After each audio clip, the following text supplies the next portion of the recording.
The story begins with our hero getting a lot of praises from some women on how ambitious he is. It turns out that the women praising him are all curvy moms whose kids should make for good friends of his. Our hero's name is revealed to be Siries, and the moms praise him for being a serious and mature boy. As it turns out, Siries has a fantasy for curvy moms, and this is like a dream come true for him. There are 4 moms, each as cute and curvy as the next, so it looks like Siries does not need to worry about anything else in his life. He says that he would get married to all 4 of them if he had the chance. But then we shift to the side of a house where Siries has just woken up from his fantasy dream. He laments the fact that he can only be with the curvy moms in his sleep. But then we also learn that the scene we just saw was a memory from the past when Siries was just a little kid. It has been 10 years since he had this memory, so he wonders why he is dreaming about such things right now. Now, we learn that Siries is 1 out of 5 members in a hero party known as Light of Hope. Apparently, all the kids from this party are friends, and they have taken an oath to defeat the demon lord of this world. Siries is a mage fighter, and he also happens to be a fighting member of the party, and it has been smooth sailing for the team so far. However, due to their busy schedules, they have not been able to go back to their village recently. Siries simply hopes that everyone is doing well, and then he realizes that he is late for the hero meeting. He fears that the leader of his group Zect will get angry and scold him, so he rushes down the stairs instantly.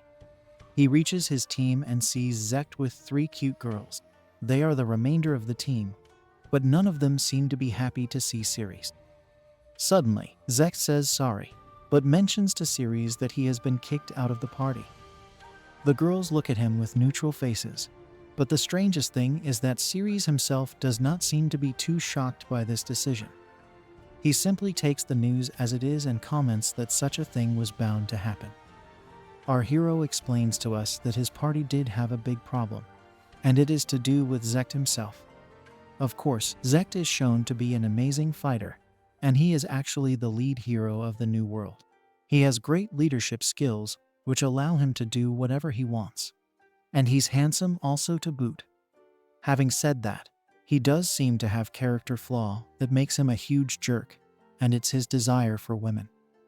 Zect is a massive womanizer, and this has led to certain problems in his friendship with Siries. The shady man tends to put love first, and he has always put Siries on the sidelines so that he can spend more time with the girls of their party. Now, Zect tells Siries that he should know why he is not being allowed to continue in his party any longer. Basically, the womanizer tells Siries that if he is to make it big as a hero, then he will need achievements that will justify his standing. With that being said, he does not look at Siries as someone who will help him with that. Rather, he sees our hero as a burden who is simply holding him back from achieving his true goals. Despite insulting Siries so much, Zect tells him that he hopes for them to continue being friends. Of course, our hero does not feel the same way, but one of the girls says that she agrees with what Zect is saying. She also states that if Siries were to continue with the party, then he would only end up getting injured in the future, and it could also cause him to lose his life. This is when Siries actually shows a sign of shock, because this girl is Mel, with whom he actually shared a genuine friendship. He can't believe that Mel does not have his back here, but then he notices that she is wearing a rather expensive necklace, which has obviously been gifted to her by Zect. This makes a lot more sense now, but Siries is still dejected because he was always there for Mel whenever she needed him. Despite this, she has chosen the playboy womanizer over Siries, and there is nothing he can do to change that opinion. Now that he has gained the psychological advantage, Zect tells our hero that he should just head back to the village and become a countryside adventurer over there. He rubs further salt on his wound by saying he can join a weaker party to feel more important. Zect makes sure that all the girls are surrounding him as he says this. But Siries doesn't understand why the playboy womanizer always has to make it seem like he is superior to him. It can't be helped though, because Zect had tried his best to cuck Siries with Mel when he thought they were dating. However, Mel never had any feelings for our hero, so he does not really mind whatever Zect chooses to do with the girls. He figures that he might as well get out of here, because there is no point in trying to create a fuss over this.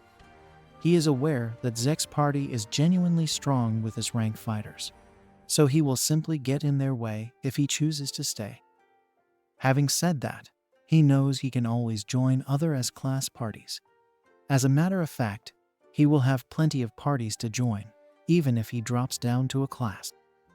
Despite all the shamelessness on display from Zect and the girls, Siries still maintains that he really meant it when he called himself their friend. He would have just preferred it if Mel and the others were more honest with him, but such is life.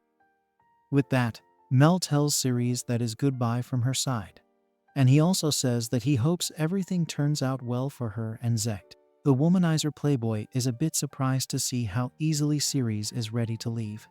So he asks for confirmation, and our hero walks away, bidding everyone farewell. As he walks away from his so-called friends, Siries tells us that they were all very important to him, but not from a sense of love. To put it simply, he felt for them the same way a father would feel for his kids. This is when Siries reveals that he does have a secret which he has not revealed to anyone yet. The secret is that he is a Transmigrator, and he has been reincarnated in another world. What's more is that he was a father aged 42 years old in his previous life. Siries was a high-ranking worker at a trading company, and he also was a loving father and husband. It is for this very reason why he feels that every person of his age in this world pretty much feels like a child to him. Basically, he is a gerontophile in this world, and the main cause of that is the maximum lifespan of a person is only 50 years. They also seem to follow a lot of the same customs that Siries had studied about in his original world with regards to old Japan. Women are considered to be old by the time they turn 17, and after they cross the age of 25. They aren't even treated as women anymore, but as grandmoms. Basically, Siries thinks that every person in this world is a PDF file downloader, and that does not sit right with him. It is such a waste to go after such young girls when you have curvy moms with experience just waiting there for you. Now, Siries explains to us that he passed away at the age of 42 in his original world, and he is currently at the age of 14 in this world. So for him to find a woman attractive, she would need to be at least between 22 to 25 years of age. Otherwise, he would only look at a girl as if she is his daughter. And that is just how he's built. Now, before heading back to his village, Siries feels that he should make a stop by a certain place. Since he has been in the hero party for so long, he has never had the chance to visit such a place, and it happens to be a slave house. Our hero is greeted by the slave house's main sales butler. He manages to identify Siries as the adventurer in the hero party, so he asks him what he's doing in a place like this.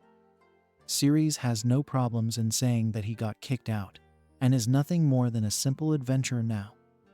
The butler apologizes for his question, and then asks our hero what he would like. Siries says that he is looking for a slave girl, so the butler says he can choose from their huge selection. This slave house has everyone right from elf girls to even former nobles, so Siries will be spoiled for choice.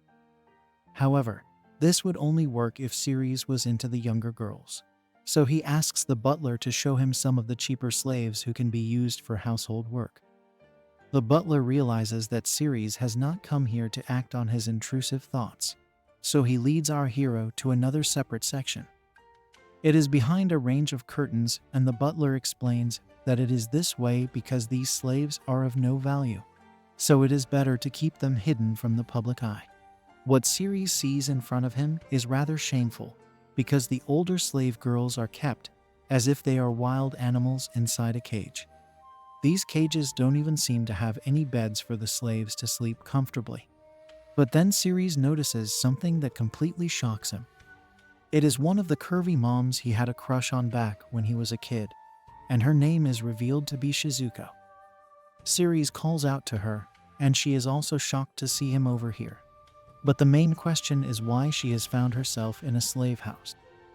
Siries tells us that not only is Shizuko his first ever love right from when he was brought into this world, But she also happens to be Zect's mom. Our hero immediately asks to buy the slave mom, and he is surprised to hear that she only costs 5 silver coins with 3 additional coins needed for the slave mark. Siries asks the butler why Shizuko is so cheap, and he explains that she is an elderly woman who has multiple children. Keeping that in mind, the price he has asked for is quite fair for Shizuko. The truth of the matter is that Shizuko is only 30 years old, but that is the age where women are considered to be grandmoms in this world. Now, our hero says that he will pay for everything with a gold coin, but he also wants Shizuko to be given a proper shower and some fresh clothes. The butler says that he only has clothes suited to younger women, but Siries does not have any problem with that. With the payment done, the butler makes the slave mark on Shizuko and completes the slave agreement. On top of that, she is also given a rather cute and tempting maid outfit, but she feels very shy while wearing it, especially because it seems to have awakened Siries' intrusive thoughts. She asks our hero not to stare at her with shady eyes, so he apologizes and says that he will get her some new clothes once they get out of here. She is happy to hear that because even though Siries had to buy someone as old as her, the maid outfit is a bit too short and tight for her liking. The butler now hands over the slave documents to Siries, and he tells him that the slave mark will still help people understand who Shizuko's real owner is even if he were to lose these papers. After the transaction gets formally completed, Siries decides to get out of the slave house as soon as possible. The first thing he does is take Shizuko to a clothing shop where she changes into a new outfit. This is more suited to her liking, so she asks Siries how he likes her attire. Our hero is glad to see a curvy mom in a cute dress, so he tells her she looks great. Now, Siries and Shizuko sit down near a fountain, and our hero offers a snack to his new slave mom. However, the first thing she does is bow down to him in excessive fashion.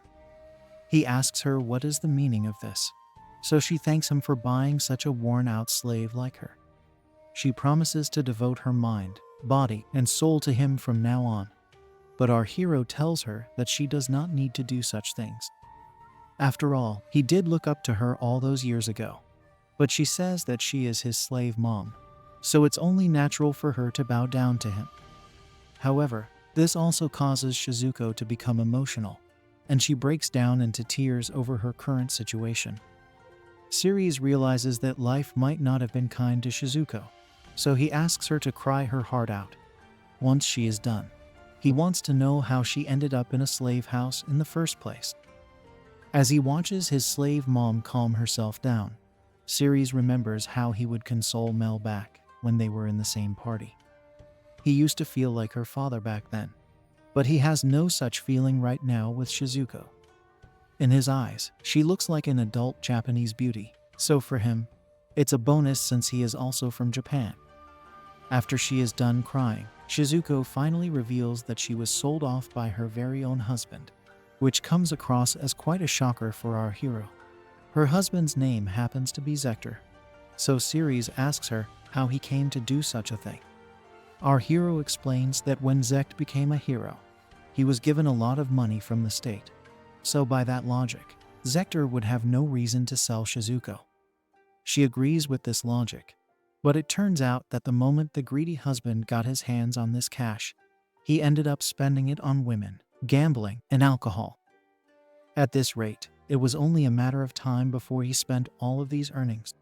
Now, Shizuko did not seem to have a problem with her husband spending money on women of the night, but her main issue was with the fact that Zect was wasting all the cash. She told him that they would go broke if he continued this way, and he even apologized for his spending habits. Zect then told Shizuko that they'll go out and have some fun in the city one last time, after which he would stop blowing all his wealth. It seemed good enough to her, so she tagged along with her husband. But as was expected, this turned out to be a trap, and Zect shamelessly sold his own wife to the slave house. It's actually a horrible story to hear for Siries because he loves Shizuko with all his heart. He asks her why she didn't write a letter to Zect in order to get saved by him, but she says that her son would never help her out of any situation. Zect may love his dad, but he inexplicably hates Shizuko, which is yet another red flag. Siries now remembers that Zect never really liked how serious his mom would be with him. Come to think of it, Siries even considered Zector to be a serious man. But money can change people to all kinds of degrees. As Shizuko once again reflects on how useless her husband is, Siries thinks back to the time he had confessed his love for her to Zect. He even told him that he wished to marry his auntie Shizuko. But Zector was only interested in his beer. He then told Siries that by the time he would turn 15, Shizuko would be nothing more than an old hag. He then shamelessly said that if our hero still wanted her, then he could have her for a single gold coin. Zector did have a point, no matter how rude he may have sounded, because women above the age of 20 are genuinely considered to be useless in this world. Of course, couples would still stay together because of all the time they've spent with each other till that point. Now, Siries asks Shizuko if she is mad at Zector, and she says that she is blinded with rage. However, there is nothing she can do about it at this point, even though she turns demon mode and says that Zector is going to rot in hell for what he did to her. Shizuko has a rather scary look on her face as she says this, and it even spooks out Siries. Our hero apologizes to Shizuko for remembering all these painful thoughts, but she says that it's no problem at all.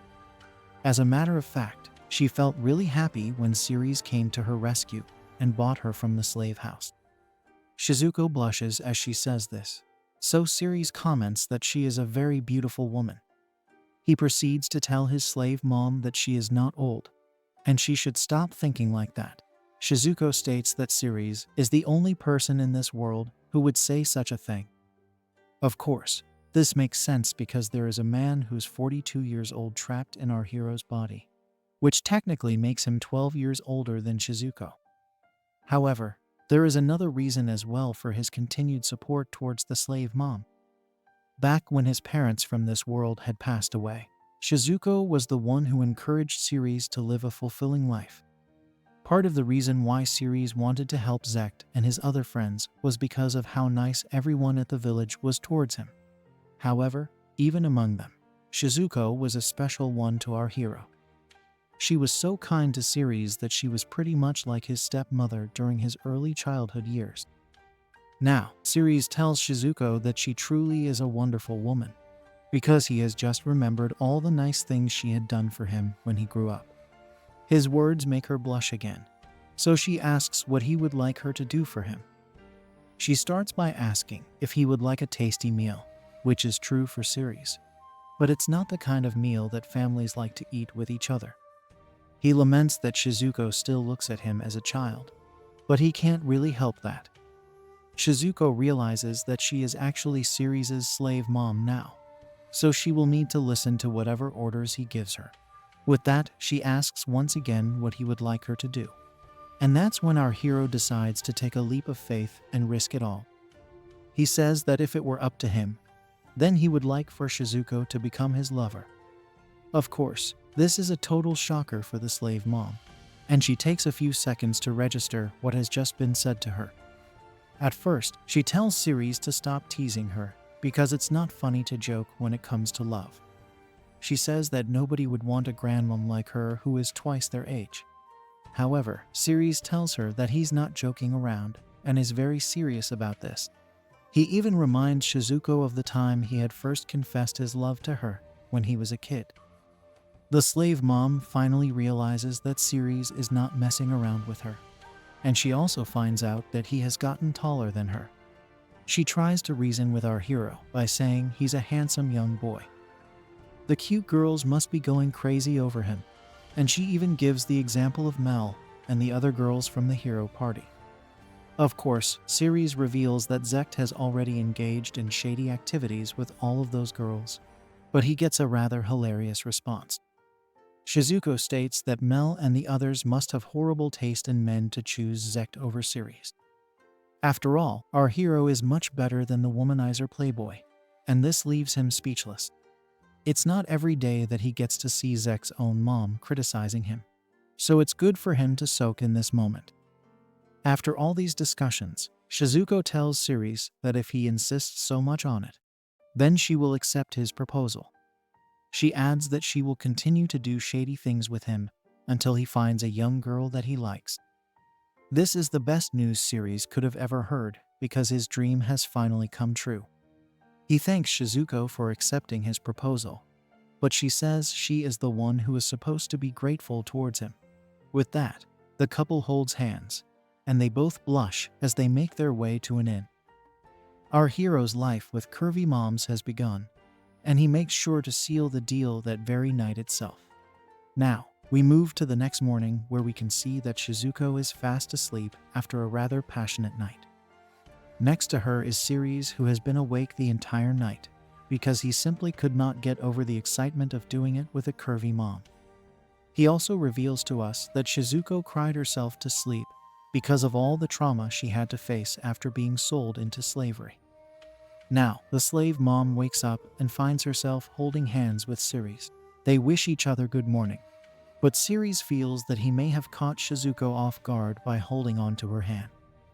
She says it's all right because she knows that he was holding her hand to calm her down from crying.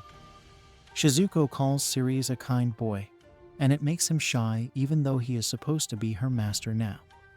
It's time to figure out their plan of action. So Siries says that they will have breakfast first, and then they will go to the guild. After all, it would make a lot more sense to have Shizuko registered as an adventurer to travel with our hero. The couple has breakfast now, and the slave mom is amazed to see such a nice meal in front of her. She has barely had the chance to eat out ever since she got married, so this is a very pleasant surprise. Siries explains that since he is an adventurer, he only eats outside or in a camp, so they should eat their meal while it's hot. The slave mom has a bite and is completely taken away by how yummy it is. Siries is glad to hear this, but if he's being honest, he would prefer Shizuko's home cooking any day. She is flattered by his words and says that she would happily cook for him as long as he gets the ingredients. Our hero takes a look at his slave mom and says that she is a skilled cook as well as great with household chores. On top of that, she is very open-minded and a total beast in the bedroom too. He does admit that Mel and the other two girls are beauties, but when you compare them to Shizuko, they are nothing more than children. Siries can never get tired of being around his slave mom, and he genuinely believes that she is the best. The couple enjoys their breakfast while also flirting with each other, and then they head over to the guild for registration. Siries is welcomed by the girl at the reception, and she even refers to him as Lord Siries. He tells her that he wants to register an adventurer and also apply for a new party. This is a bit surprising to the reception girl, and she asks if Siries wants to start his party with the woman next to him. She is referring to Shizuko, so our hero says yes. But the reception girl looks at the slave mom and asks if an old bag like her should be doing such things, and that too with Lord Siries. Our hero panics because he knows that Shizuko will not take this lightly, and we can see it immediately in the ominous aura being emitted from her body. She tries to fight back her emotions and says that since she is a grandmom, the term old bag is suitable for her. Now, in a shocking twist, Shizuko says that if she is to go on adventures with her master, then it would not make sense for her to register as a new adventurer. She would much rather apply for the reinstatement of her status, which means that she used to be an adventurer before. Siries wants to know more about this, so Shizuko reveals that she was an adventurer for sure, but she quit before she got married to Zect. As a matter of fact, neither her husband nor her son even know about her life before marriage. Both those men are full of ego, which was the main reason why Shizuko kept shut about it.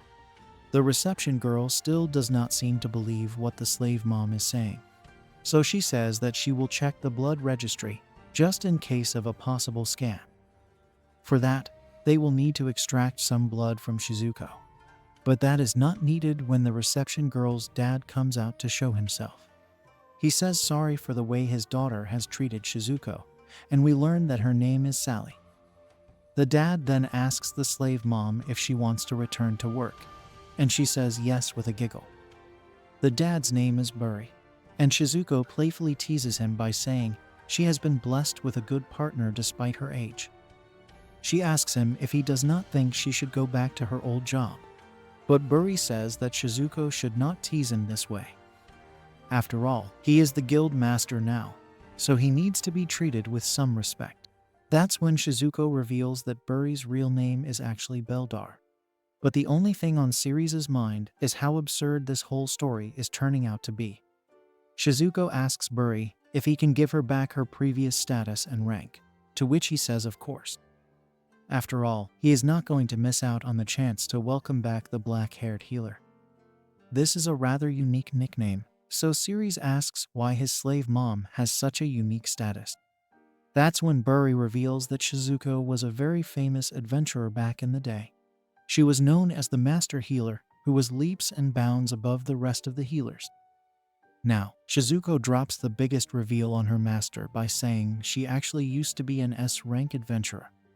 Our hero is stunned to hear this, because he would never have imagined in his wildest dreams that the curvy mom he just clapped last night also happened to be an S-class adventurer. He can understand that Shizuko is heavy on family matters and also a beast in bed. But the fact that she also has strong healing powers is a whole other flex. Of course, it also raises the question as to how she let herself become a slave so easily if she had such powers the whole time. Now, Buri states that since it's been a while from when Shizuko last completed a quest, he can't just give her back the S-tier ranking. He asks if she will be fine with the A-tier ranking, and she says yes to it. Buri gets all the basic work done, and then he has to tend to other matters, so he leaves the rest to Sally. The reception girl bows down to the slave mom and says sorry for speaking so rudely to her earlier, and Shizuko says that she doesn't mind as long as Sally is genuinely apologetic. She is about to show all the quests that are available right now, but Siries seems to be stunned still. Sally asks him if anything is the matter, and he states that he is just trying to recover from all the shocks that he has just received. Now, the couple goes through some of the quests, and they eventually land their hands on one that seems a bit appealing. It is to do with slaying an earth dragon, and both of them are on board with it. Sally comments that earth dragons are the weakest out of all the dragons, but even then, this is not a quest that you would want to take on alone. This proves that Shizuko can indeed walk the talk of her being an S-rank adventurer. Our hero asks his slave mom if she would like to come for this quest, and she says there is no doubt about it at all. Siries does not want to put his slave mom in a dangerous situation, but he has faith in her because he now knows that she has the skills to survive an earth dragon. He still tells her that the condition for her to tag along is to allow him to fight the beast all by himself. The best she can do is sit back and watch the fight. Shizuko agrees to this deal, and then she says that they should head to the inn and borrow the kitchen over there, so that she can cook a nice meal for her new master. As they head towards their destination, Siries tells his slave mom that he still can't believe she is such an amazing adventurer. This is when she reveals that she was not the only one who had such impressive skills. She had actually formed a party with the moms of Mel, Lita, and Maria as well, thus confirming the names of the other two girls in Zect's party. Now, our hero thinks about how cute and curvy all these moms were as well, which means that Shizuko's party was pretty much a heavenly fantasy for him.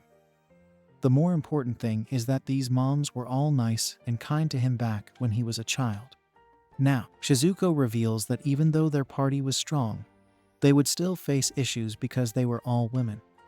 Strange and shady men would approach the girls all the time, and it would lead them to beat these creeps one after the other. Simply thinking about these memories makes Shizuko very nostalgic, but then she also recalls that once the women of the party reached a certain age, then nobody even thought of approaching them anymore. Siries also realizes that all the women got married at around the same time and chose to become simple village girls. Now, our hero asks Shizuko that if she had all this power, then she should have fought back when she was being sold off as a slave. After all, it would not make sense to suffer so much when you had the power to resist the slave traders. That's when Shizuko reveals that she had let her guard down. which allowed her shady husband to drug her from behind. She continues to smile as she talks about this, but also says that the time she meets Zect, she will make sure that his head will rot. It's a rather scary portrayal once again, and Siries does not want to have any part in it. Now, the couple is about to reach their destination, so Siries suggests sitting down and having lunch while they still can. The slave mom thinks it's a good idea, and then she proceeds to feed her master and lover boy some home-cooked food. As expected, Siries is in La La Land as he takes the bite and enjoys being fed by a curvy mom. She asks him how he likes his food, and he says that it's amazing since it tastes just like home. Shizuko is glad that her master likes her cooking, but then he says that he's not a kid anymore, so she does not need to feed him like this.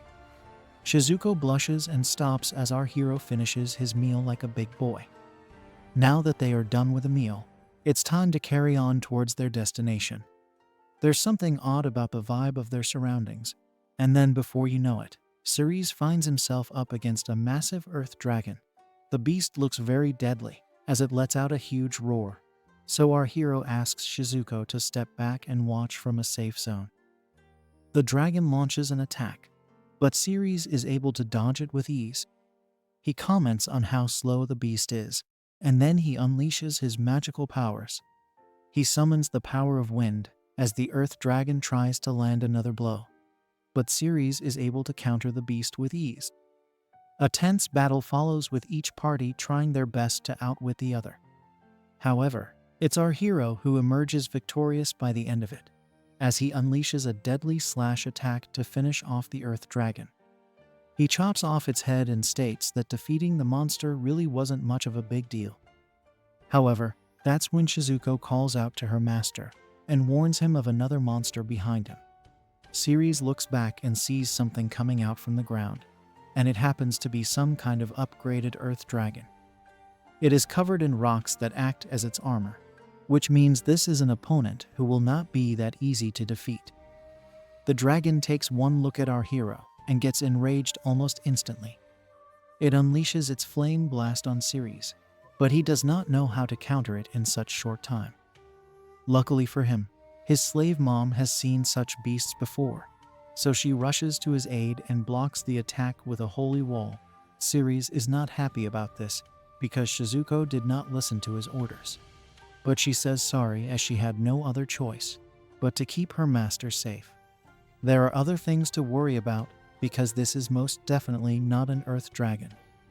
It's the more powerful rock dragon, so Shizuko tells her lover boy that they must come up with a way to defeat it. She asks what he is going to do, but it seems to be a very simple solution for Siries. He unleashes a freeze attack that counters the flames of the rock dragon and even manages to freeze the head of the beast. This allows our hero the time he needs to charge up for his attack and run at the rock dragon. He then jumps high up into the sky with his sword and launches a finisher move on the beast. He hits the precise spot on the rock dragon and is able to chop off its head from its body. With the danger averted and the beast defeated, Siries can finally breathe a sigh of relief. Now, he opens up an interdimensional bag and decides to fit the heads of both the dragons into it, as he will need to show proof back at the guild. He and Shizuko go back to Sally and inform her that they ended up hunting 2 dragons, which means that a fresh assessment will have to be made. Siries takes out both the dragon heads, but he spooks out Sally with them, and she says that such items should be taken to the warehouse, not the guild reception. Now, the couple goes to the warehouse, and they show the heads to Buri. He can see that the bigger head belongs to a rock dragon, so he asks our hero how he was able to hunt it down.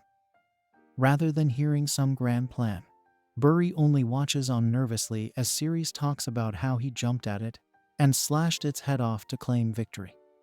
As a result of this quest, Siries and Shizuko end up earning a lot of cash, and they are both glad about the bonus riches. However, our hero is still upset with his slave mom for not listening to his orders and staying back while he fought the dragons. She says that she got worried her master would end up getting hurt, which was why she jumped in to protect him right then and there. Siries smiles at this and tells his slave mom that she needs to let go of the fact that he's a child. He is the one who will be protecting her against evil monsters, and she should know how much of a man he is since he's already clapped her in bed. This obviously makes the curvy mom excited, and the heartbeat inside her body only grows louder and louder with each passing second. Now, we move back to the main house where both Siries and Shizuko are living as lovers. The slave mom goes about her job cleaning the house, but then it strikes her that since she and Siries are lovers now, they should be doing unspeakable things to each other as often as they can. She can even say the words "I love you" to her master, now that they are a serious couple. Even so, her heart is pounding despite her age, probably because she has never felt this way about any man before. Shizuko tells herself not to get her hopes up so much because at the end of the day, it could be that Siries had taken her in only because he was feeling lonely.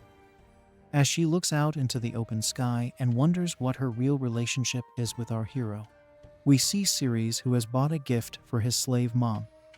He hopes to make her happy with this present, and then he comes back home. Shizuko greets him and comments that he has returned a lot sooner than she was expecting. He says that the reason for him to come back so soon is because he wanted to see her again. Because of this, he made sure to rush through his work and get back together with his slave mom. His words make Shizuko blush, and she says that she is glad to see how much he desires her curvy mom figure. Our hero simply smiles as he looks at Shizuko, but in his head, he is celebrating the healing power of milks. In the middle of all this, we are told about Maria, who has the healing power of a priestess, although it is still up for debate as to what she actually considers to be healing. Now, Shizuko asks her master what's wrong because he's been staring at her for a while. He says that he was simply admiring her because she is a very beautiful woman. Of course, Shizuko is a bit embarrassed by this because she still considers herself to be an old woman. She is also not used to hearing such nice compliments. But Siries tells her once again that she is not old at all. As a matter of fact, he considers her to be a young woman, which is true considering the fact that his mental age is above 42. Hearing yet another compliment is too much for the slave mom, and she says that her master has made her ecstatic with all this romantic talk. Now, Siries says that he finds Shizuko to be a beautiful young woman who has no comparison in this world, so he would really like it if she stopped referring to herself as an old woman. She says she will try to do so from now on. But at the end of the day, Siries can't really blame her for it. After all, she still must be seeing him as Zect's childhood friend from all those years ago. Now that the moment is right, our hero decides to hand over the gift he got for his slave mom. It's a massive bouquet of flowers, and Shizuko is shocked to see such a sweet gesture from her master and lover boy.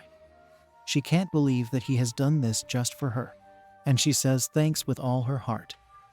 Siries says that he has also gotten some cake for Shizuko, so they should have a slice. But she says that they should save the cake for after the actual meal.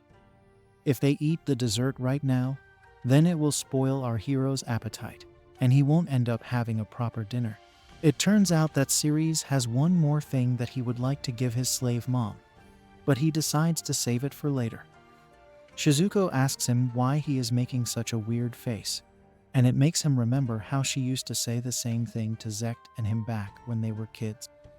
Now, the couple heads out for a walk, and they enjoy the nice little breeze that is coming their way.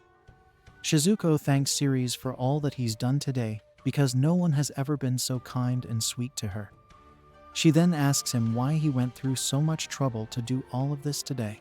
It isn't even a holiday, so there has to be some reason for our hero to become so romantic.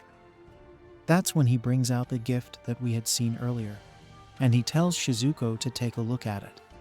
The slave mom opens the gift and is shocked to find that it is an extremely lavish necklace. However, at the same time, she feels like she can't accept this because she didn't even have a ring from her previous marriage. She tries to deny the gift, but our hero is not having any of it. Shizuko reminds him that this is the kind of ring people give to younger girls, and he says he is well aware of this. Despite all the gestures, Shizuko worries that if she accepts this gift right now, then Siries will end up regretting it later in his life. However, before she can present another argument, Siries tells her that he loves her with all his heart. The curvy mom can't help blushing, and she tries to resist Siries once again by saying she is no good. However, he does not care what society has to say in this world, because he only wants her and no one else. Siries goes on a romantic rant as he talks about how he wants to be the closest to Shizuko when she is smiling, and wants it to be this way from now on until eternity. The curvy mom is getting a bit too emotional as tears fill up inside her eyes. So she asks our hero if this is really what he wants. She is basically worried that he will regret this later in his life. But he says that such a thing could never happen. He has loved her right from when he first laid eyes on her. And even though that may sound very romantic, it's still a bit weird because he was just a child when he did fall for Shizuko. Having said that, our hero has now fully won over Shizuko, and she says that she will give this a chance now that she is sure of his intentions. Now, Siries makes sure to put the necklace around his new lover girl's neck. Shizuko is bursting with joy, and she asks him if the necklace looks good on her. Obviously, he says that it looks great and complements her beauty perfectly. Now, we move back to the house where Shizuko is seen taking a bath. She knows that there's no running away from her relationship with Siries now, but she still can't believe that he was serious enough to get her such a fancy necklace. It once again boils down to the fact that she has never been treated this way before, especially because her ex-husband never bothered to get her even a single thing for the sake of her happiness. Shizuko thinks back to the times when Siries would tell her things such as "I love you" and "I want to marry you." However, all of this was back when he was just a little boy, so she did not think much of it back then. There was no way for her to know that our hero was actually being serious all the way back then. The curvy mom even thought that this was a way for Siries to deal with the loss of his own mother. After all, such incidents can make a boy very lonely. But as it turns out, this was not the case either. Shizuko even remembers Siries getting along with the other moms and saying similar things to them as well. But his feelings for her were real all along, and she did not pay it much heed. Now, she knows how it all began, and she is ready to take things to the next level. The curvy mom knows it's clapping time tonight, but she is a bit nervous because she does not know how she will do after so long. She also feels like she has put on some weight due to her age, even though she has the body of a human goddess. Shizuko is also not sure of mingling her whole body with such a young man, because such acts are not considered to be normal in this world. Anyway, she will just have to put her faith in her lover boy and see how things go from there. The curvy mom now thinks about herself from 10 years ago, and she was really cute then, but is also very cute and curvy now. Of course, Siries was only 4 or 5 years old back then, so she should not focus on such things. It would not be nice to make our hero wait any longer, so she decides to get out of the shower and go for it. Now, Shizuko steps into the master bedroom, where Siries is eagerly waiting for her. She apologizes for making him wait, and says that she is done with her shower now, so he can go ahead. Our hero is nervous as well, but he knows even he needs to shower before getting down and dirty, so he steps into the bathroom. While he gets ready, Shizuko sits on the bed and reminds herself once again that this will be the most important night of her life. An extremely passionate night awaits the couple indeed. We see the curvy mom in bed, wearing nothing but a towel as she waits for Siries to come to her side. Soon enough, he also shows up and apologizes for making her wait. But Shizuko gets panicked when her time arrives. Her heart beats nervously, and then she even prays to Siries' mom's soul, apologizing to her for what she is about to do. As they prepare for an intense night with each other, Shizuko tells our hero that it's been a while since she has done this properly, so she would like him to be gentle with her. Of course, she feels that it is also his first time getting this serious, so she asks him if he needs any guidance. However, he shows himself to be quite the expert as an extremely passionate session follows. Despite exploding together, our hero wants to go one more time, which totally takes Shizuko by surprise. It's so good for the curvy mom that she believes she can't live without Siries anymore. After all, he has shown her so many things tonight that she never even believed she could experience. After going hammer and tongs the whole night, we move to the morning where we see Shizuko lying in bed. As she tries to figure out what happened the previous night, she finds herself with Siries right next to her. He wishes a good morning, but Shizuko asks him if she fell asleep after passing out from all the exercise last night. He believes so, and then she asks how it was for him to get with her. Our hero simply says that the curvy mom was so cute while sleeping that he couldn't take his eyes off her. This obviously makes her a bit conscious, so she says that they both should get ready as it's already noontime. However, he holds her hand and asks if she would like to act on her intrusive thoughts again. After yet another unforgettable session, Shizuko tells our hero that she was amazed to see how much he wanted to please her as a woman. She gets dressed and comments on how he has completely drained her, so he says sorry for letting out the beast.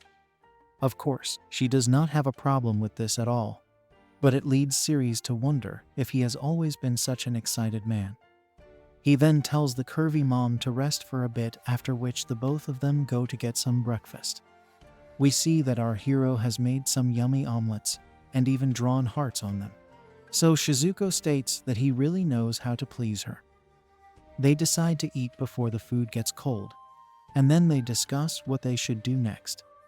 Shizuko says that Siries can count on her support at all times, and he can do whatever he pleases.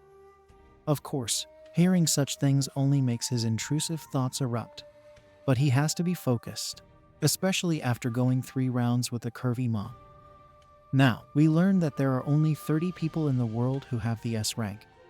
Since Shizuko is already an S rank adventurer, he could easily live a quiet life with her as his wife.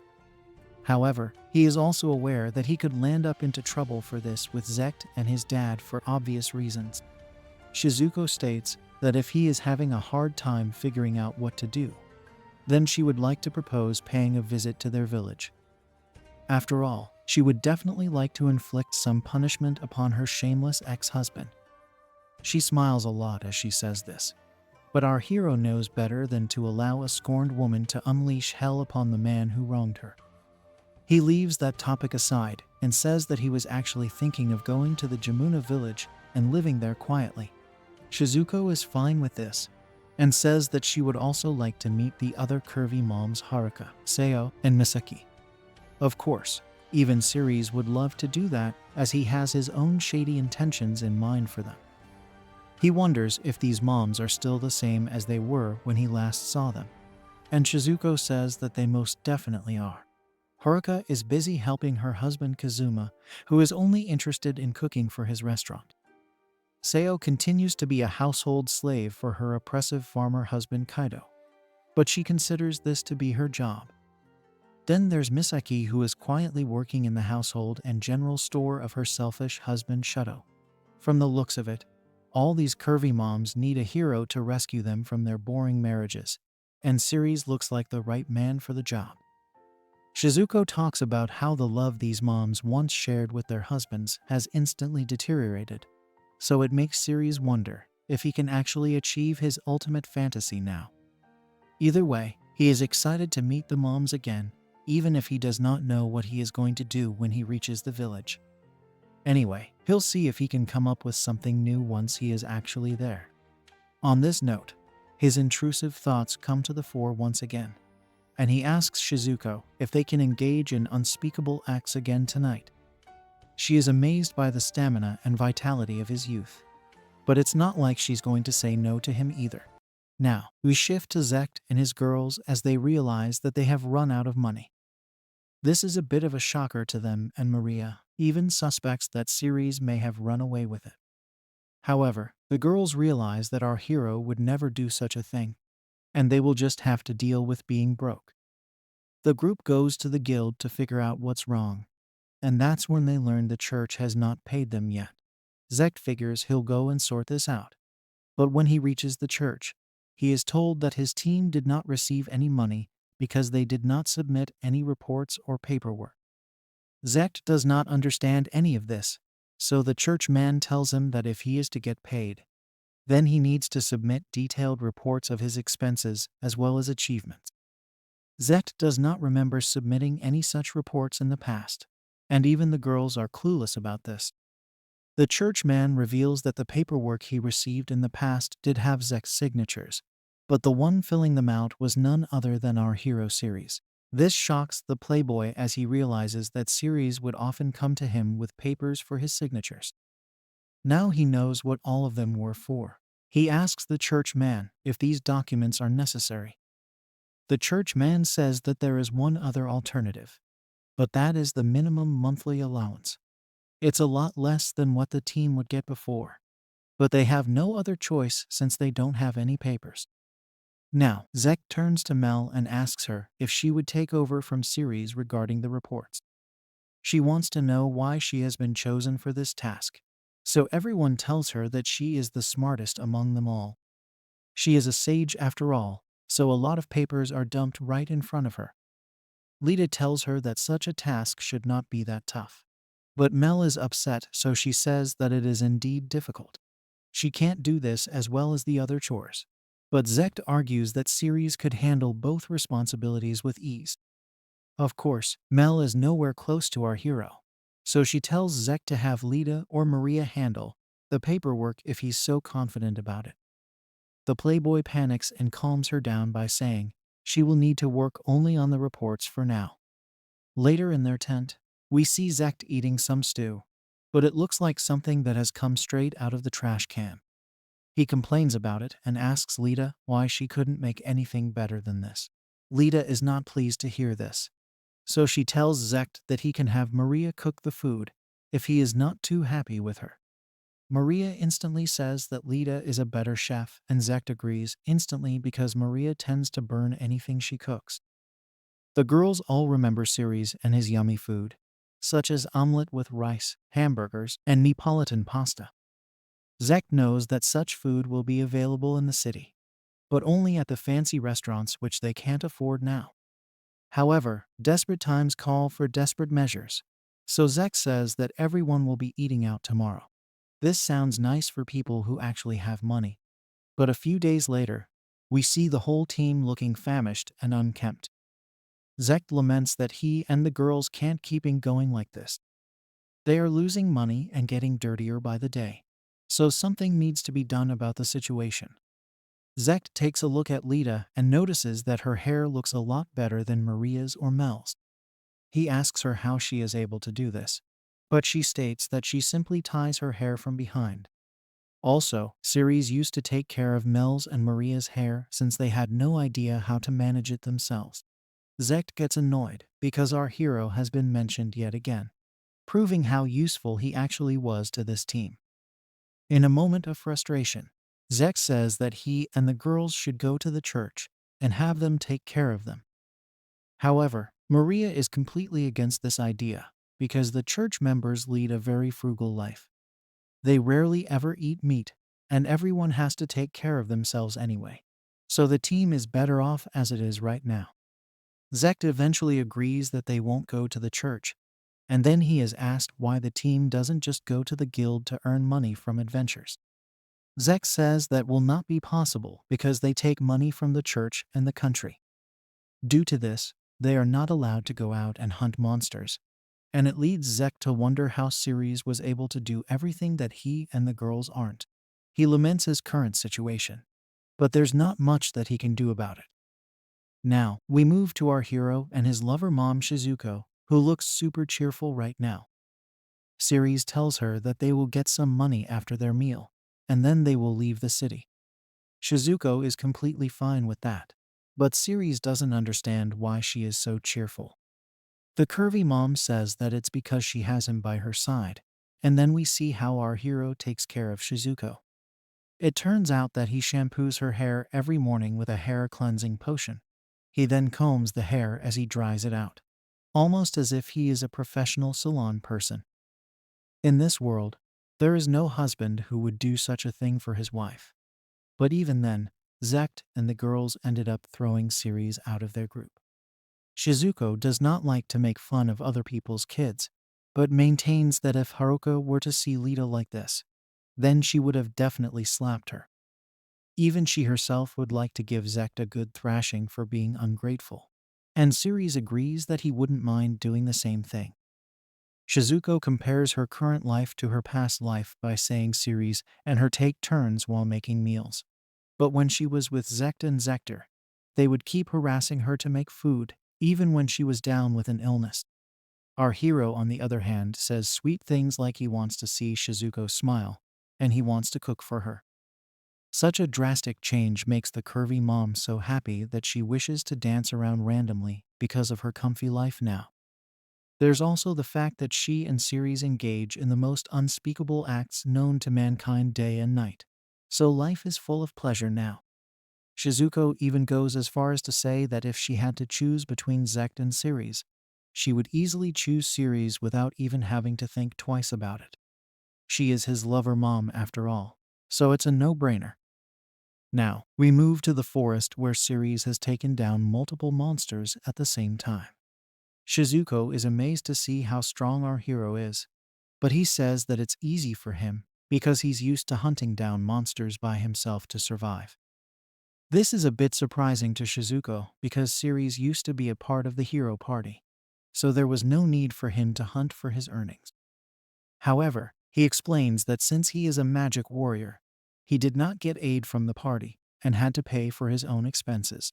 The curvy mom can't believe this because Siries was not only helping Zect and the girls defeat the Demon King, he was also doing requests on the side to pay for himself. Our hero says he didn't have any choice, and then Shizuko realizes that he must have been doing chores as well. Realizing that her lover boy has had such a tough life, the curvy mom brings his face close to her soft pillows in order to soothe his mind. Shizuko then asks Siries what's the strongest monster he's hunted, and he says he's gone up to the dragon class. This includes wyverns, earth dragons, rock dragons, and even water dragons. Shizuko asks Siries that if he's able to hunt down such beasts, then he might actually be as strong as Zect if not stronger. Our hero is not too sure because he would never take part in the big battles. If he added to Zect and the girls during these fights, then it could have caused a lot of issues for them. So he decided to stay in the sidelines and handle the small fry. Shizuko now realizes that while the four chosen ones get great powers, she had also heard of a hero so strong that even dragons would not be able to lay a hand on him. In her opinion, Zect and this hero should not be so different, and it looks like she's referring to Siries, who is still lost inside her soft pillows. She is saying this because our hero seems to be stronger than S-class heroes. However, it does not matter how strong you are. You can still suffocate inside soft pillows. So Siries asks Shizuko to let him breathe for a bit. He then suggests going to the guild to give their report, so the curvy mom does as he says. The couple meets Sally, who gives them their reward. But then she also tells Siries something important. It seems that he is still registered to the hero party. But this does not make sense as he had already left the group and made a new party with his lover mom. Sally admits that this was a mistake on her part, and she apologizes for it. Basically, she made a separate force for Zect's party, but since the guild treats each group independently, this should not be a problem for Siries and Shizuko. Siries asks what will happen to his lover mom because he did not tell her son Zect about this. Sally explains that these things won't be an issue because Siries is the leader of the separate group. Shizuko is simply a member of the separate group, and that's it. Siries asks if he can still use the hero party's privileges, and Sally says yes as long as he and Shizuko remain members of the party. The curvy mom wants to know if she is also a part of the hero's party now, but Sally says that technically, she is the subordinate of Siries in the hero party's separate group.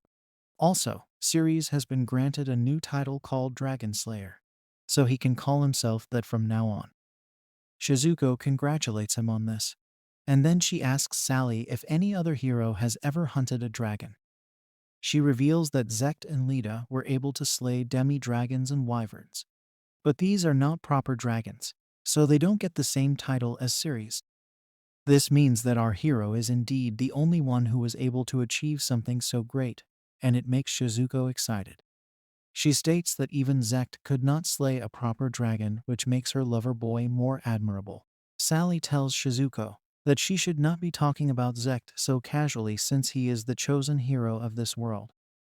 That's when Siries reveals to her that Shizuko is Zect's mom. This is a shocker to Sally, and she slams her head onto the table while trying to apologize for misspeaking. The curvy mom does not mind this, and she reveals that she is simply our hero's lover girl now, which further shocks Sally to her core. She takes a look at the registry and tells Shizuko that she is simply listed as a slave girl. But then she blushes and says that she is a love slave to Siries. This is a rather shady thing to say, so Sally looks at our hero and asks him exactly what's going on over here. Of course, Siries does not want any misunderstanding, so he explains to Sally how he ran into Shizuko and what led him to buy her as his slave mom. Sally can't believe what she has heard, and she lashes out at Zector for abandoning his wife like this. She calls him the enemy of all women, but also finally understands our hero's mommy desires. In this case, she has a proposal for the lovebirds, which is to have a guild marriage. Siries is not too sure of what this means, but Shizuko does, and she blushes because she is much older than our hero. Siries wants to know how a guild marriage works, so Sally explains that it's simply a registered marriage through the guild. This would make it easy to contact Siries if there are any issues, and the guild will also be able to keep a track of his accounts as well as Shizuko's. This is not very different from family registries in our hero's original world of Japan, and he would definitely like to make things official. He asks Shizuko if she would be interested in doing the guild marriage because he would surely love to. The curvy mom asks him if he is absolutely certain of this since she has a lot of years on him, and there's no walking away from such a marriage. As expected, Siries is fine with it because he was the one who fell for her first. With that said and done, our hero and his lover mom officially tie the knot and get married. Shizuko has gone from a slave mom to a wife mom now, and Siries is happy about it, although he does feel that Sally may have hustled him for some money by making him pay for the registry as well as the rings. Everyone celebrates their union and wish the best upon Siries and Shizuko as they walk down the aisle as husband and wife. It's a very happy moment for the both of them, and then Siries buys drinks for everyone on the house. This leads to even further celebrations as Sally starts handing out the drinks to everyone at the bar. Shizuko couldn't be happier about this because she has finally found the perfect husband, who at one point was pretty much like her stepson. Then she reveals that she had kept a promise with the other curvy moms back in the village. This was basically to share all their sorrows and all their blisses together with each other. This means that Siries will probably have to take in a total of 4 mom wives. But that will not be a problem for him since he is a mommy lover. Now, Shizuko and Siries reach the village of Jamuna, and it brings back some fond memories for our hero, as he was born here. The people of this village raised him after he lost his parents, so he is looking forward to his time here. His mom wife, on the other hand, is not too thrilled, and he was expecting this because Zector lives here as well. He is the same man who sold off Shizuko in the first place, so it's normal for her to feel a bit sad. Siries goes to meet the chief, who is a bit surprised to see him. He was under the impression that our hero was out on a mission with Zect and the others. Now, Shizuko comes in as well, and this shocks the chief even further. This is because Zector had told everyone at the village that she had passed away. As expected, Shizuko has a frown on her face, and Siries does not like seeing this, so he asks her if she would like him to have a word with her past husband. Shizuko says she can handle it, and then the couple explains everything to the chief. He realizes how traumatic it must have been for the curvy mom, and he calls Zector a lowlife for doing what he did to her. He would have chopped off his arm and thrown him out of the village as well. But it looks like Zector is not here anymore. We learn that he did not pay his taxes, and it led to the feudal lord taking him away. Shizuko pauses for a second, but then she activates demon mode and starts laughing over what has happened to Zector. The chief asks her to get it together, and then the curvy mom admits that she lost her composure for a bit. She wanted to at least get one hit at Zector, but it looks like he is a much worse place now. Siries also knows that his mom-wife is speaking the truth, because even if Zector were to complete his time paying off his taxes while working as a slave, he will not have any face left to show in the village. After all, he did spend all of his son's money on curvy babes and booze without sharing it with anyone in the village. It really is a live example of you reap what you sow. Our hero states that he will never forgive Zector for selling off his dear Shizuko. But he also admits that he has a few good memories with him since he would take him and Zect out fishing during their childhood. Either way, it looks like things have turned out conveniently because revenge would not have been the best way to end this. Now, the chief comments on how happy Shizuko is looking due to the fact that she has gotten herself such a young husband. She admits that it's almost scary to see how happy she has become. And then the chief also commends Siries for actually following through on the promise he made to the curvy mom back when he was a child. He even states that our hero is a very brave man for being able to live up to such a promise. Now, Siries decides to buy himself a favor, so he gives the chief some coins to keep him happy.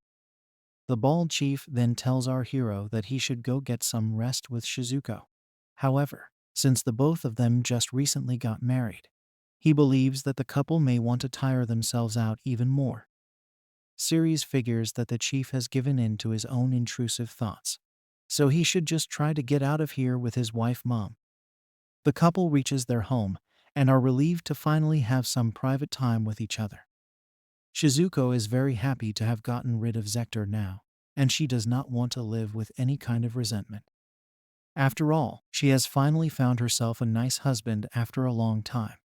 Our hero tells her that he was the one who caught her after all this time, so he deserves some credit as well.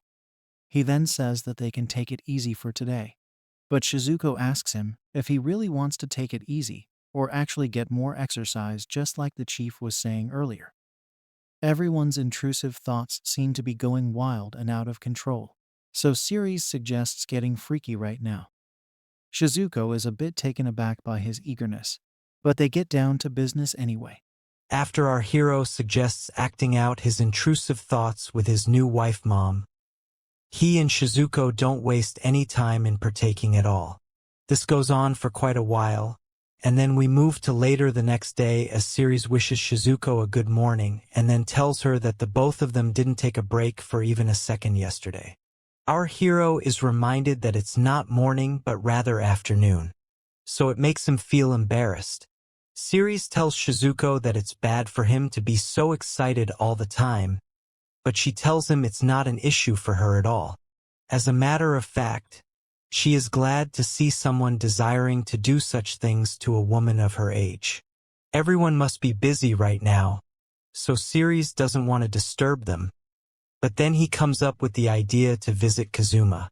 Shizuko has no issue with that, as this will also lead them to meet Haruka. Now, we learn that Kazuma is the only set meal restaurant in the area, and it is named after its owner. Kazuma also happens to be Lita's dad, and his wife is the very cute Haruka. Siries tells us that Kazuma was the one who helped him recreate some of the dishes from his own world over here. He even considers Kazuma to be more of a brother to him, even though they are not related by blood. On that note, he considers Haruka to be like a sister to him as well, although we'll find out later that our hero actually meant to say stepsister. Now, Siries and Shizuko reach the restaurant and meet Haruka. Our hero is a bit nervous to see her, but Haruka greets the both of them happily. She also tells Shizuko that the chief informed her about what had happened to her. The slave mom says it was fine because Siries came to her rescue, and this impresses Haruka. She smacks our hero out of affection, but he tells her she's being too rough on him. He is not able to understand why she likes to playfully hit him so much, but then Shizuko diffuses the situation by saying she's a bit jealous of these two, although she is already married to Siries. Haruka asks Shizuko if she actually went through with the marriage, and this causes the wife mom to blush. She admits to being the happiest woman in the world, but maintains that she is not a female Drake. Haruka agrees and says that Siries has always been in love with her right from when he was a little baby. Now, Shizuko wants to tell Haruka that our hero also has intrusive thoughts for her. But before the ladies can discuss this, Kazuma shows up and announces that his pasta is ready. He is glad to see both Shizuko and Siries, after which our hero also greets him as his brother. Siries calls back to the time Kazuma took him in and acted like his father as well as his brother.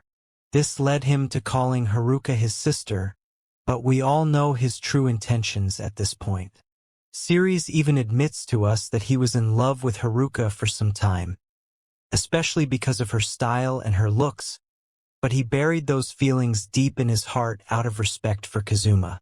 As Siries thinks about Kazuma and Haruka being a match made in heaven, Shizuko asks him if he likes Haruka.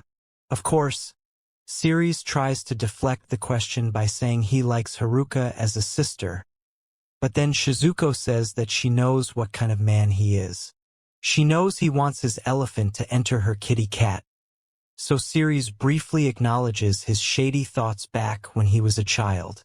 He obviously wants to maintain his love for his wife mom, so he tells her that he loved her the most and Haruka the second most. Shizuko says that if she looked at it from an outsider's perspective, then it wouldn't be too bad for Siries to get with Haruka. This leads Siries to praise Haruka for looking much younger than her actual age. In this world, it's not rare to have children by the age of 15. Which means it's basically the diddler's paradise.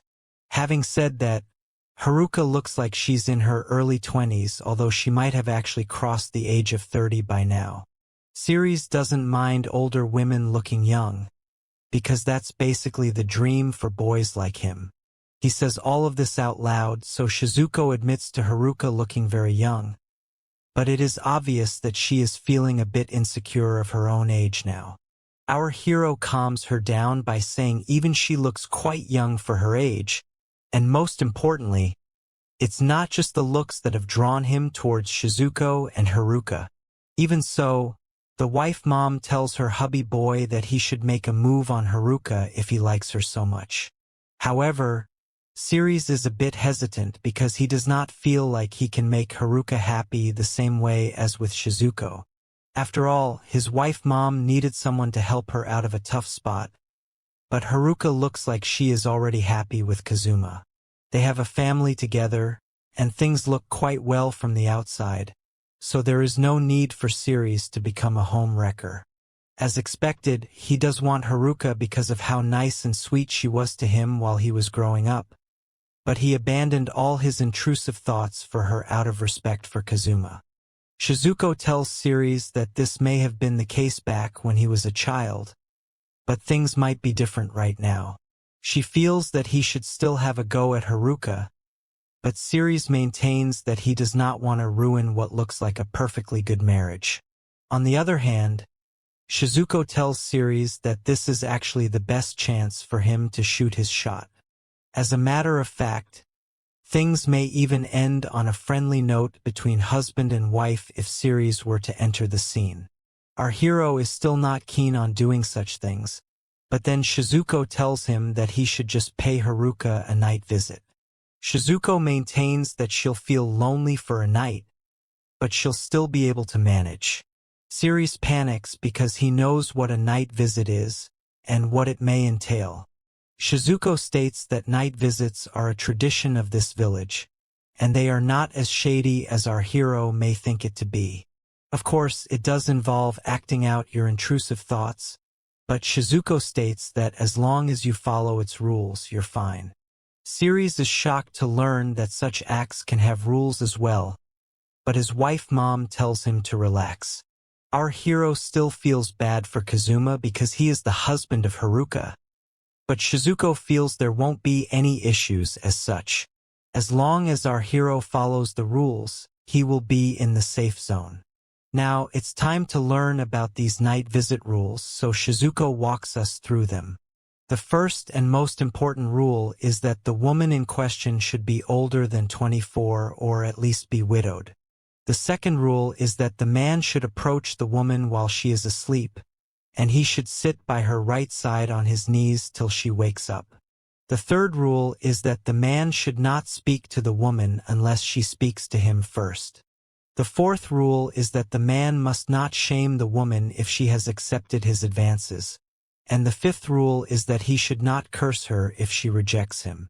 The sixth and final rule is that if the woman has rejected the man, then he should just give up and leave. Siries thinks that these are so easy that they should not even be considered as rules. But Shizuko tells him that he has to follow them strictly, otherwise he will get into big trouble. He is also scared of making Haruka mad, to which his wife mom says that it is very much a possibility. At the same time, she hopes that this night visit will make Haruka happy as well. Our hero has no idea what she is talking about, but then Shizuko tells him that she will not be coming home tonight, so he should make his preparations accordingly. It's night time now, which means it's time for action. Siries still can't believe what he is about to do to another woman, and that too with the support of his wife mom. He wonders if it's okay for him to be this shady, especially since he has only just married Shizuko. However, if she has insisted so much on it, then there is a great chance that the night visit will work. Siries sneakily makes his way to Haruka's room while continuously thinking about Shizuko's angle. But if it means he gets to have two curvy moms by his side, then he will not resist the temptation. He enters the room and sees the cute Haruka fast asleep, so he sits by her right side and on his knees. He had thought that Kazuma would also be in the same room, but that isn't the case. Anyway, the night visit has officially begun, so Siries has to wait patiently till Haruka wakes up. It takes a lot more effort to do this because he is checking out her curvy body while not being able to do anything. Suddenly, as his legs start to go numb, Siries notices that Haruka has woken up and is looking at him with a lot of confusion. At first, she asks our hero what he is doing here, but it doesn't take long for her to figure out what's really going on. Haruka takes a look at Siries once again, and asks him if he knows what it means to be sitting on her right side. Of course, our hero can't stop blushing and he tries to explain his actions to Haruka, but then he gets slapped harder than he has ever spanked Shizuko. Haruka is upset, and she calls Siries a fool because she thinks he is trying to play the fool with her. Such jokes are very bad, and in Haruka's opinion, they deserve a kick to the face, which is exactly what she does to Siries over here. Our hero asks her to calm down, but she maintains that she is calm, thus proving that no woman is ever calm. Haruka demands an explanation for this behavior, so Siries slowly blurts out that he likes his big sis.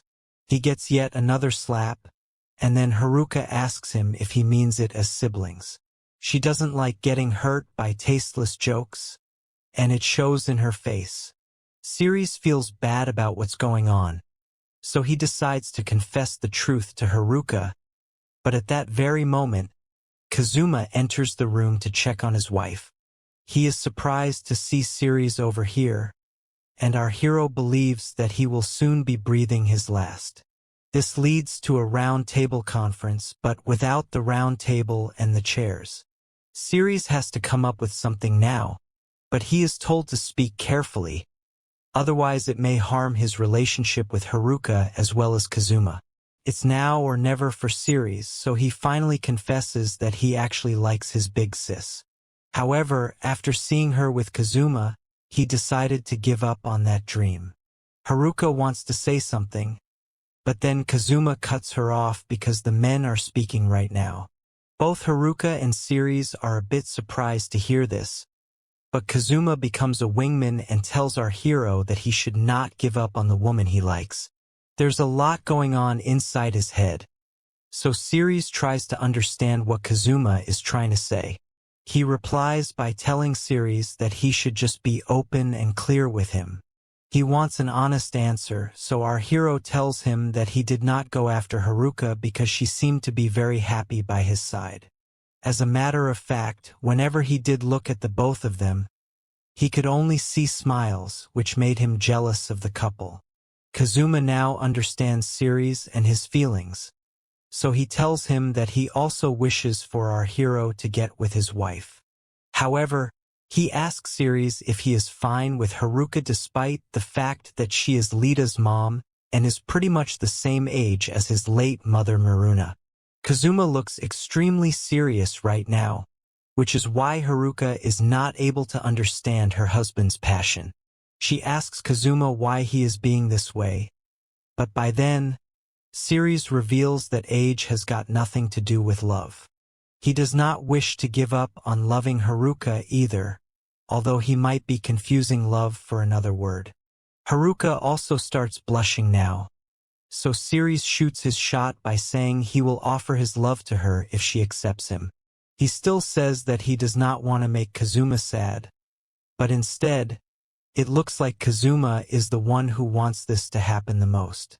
He tells Siries not to think about him and only focus on how he feels about his wife. It is at this very moment that Siries shouts out his love for Haruka. This stuns her for sure, but then Kazuma dulls the situation by telling our hero that his wife will only pile on years from now on. Sure, she may look young right now, but there's no telling what might happen a few years down the line. This is not putting Haruka in a good light, but Kazuma maintains this statement because he wants to know if Siries can still take care of her after she stops looking young. The men get into a passionate shouting session, and Siries once again proclaims that he will love Haruka right till her final breath.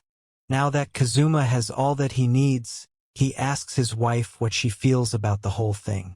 This only makes her more nervous, and she eventually asks Siries why he chose her out of everyone. She had even changed his diapers back when he was a baby, but it looks like this is some kind of alternative grooming.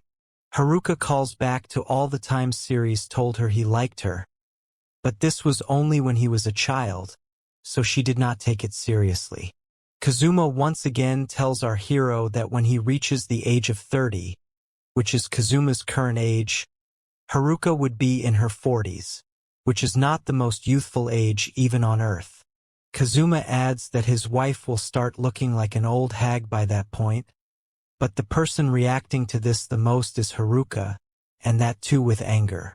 There seems to be a reason for all this madness, and it happens to be Kazuma checking Siries' true loyalty. Our hero proudly says that he will still love Haruka despite any age issues she might face later in the future. This is enough for Kazuma to hand over his wife to Siries without any hesitation. He pushes Haruka onto Siries, which would be shocking for anyone normal. What's even weirder is that he asks Siries to prove his love for Haruka by showing it to him right now.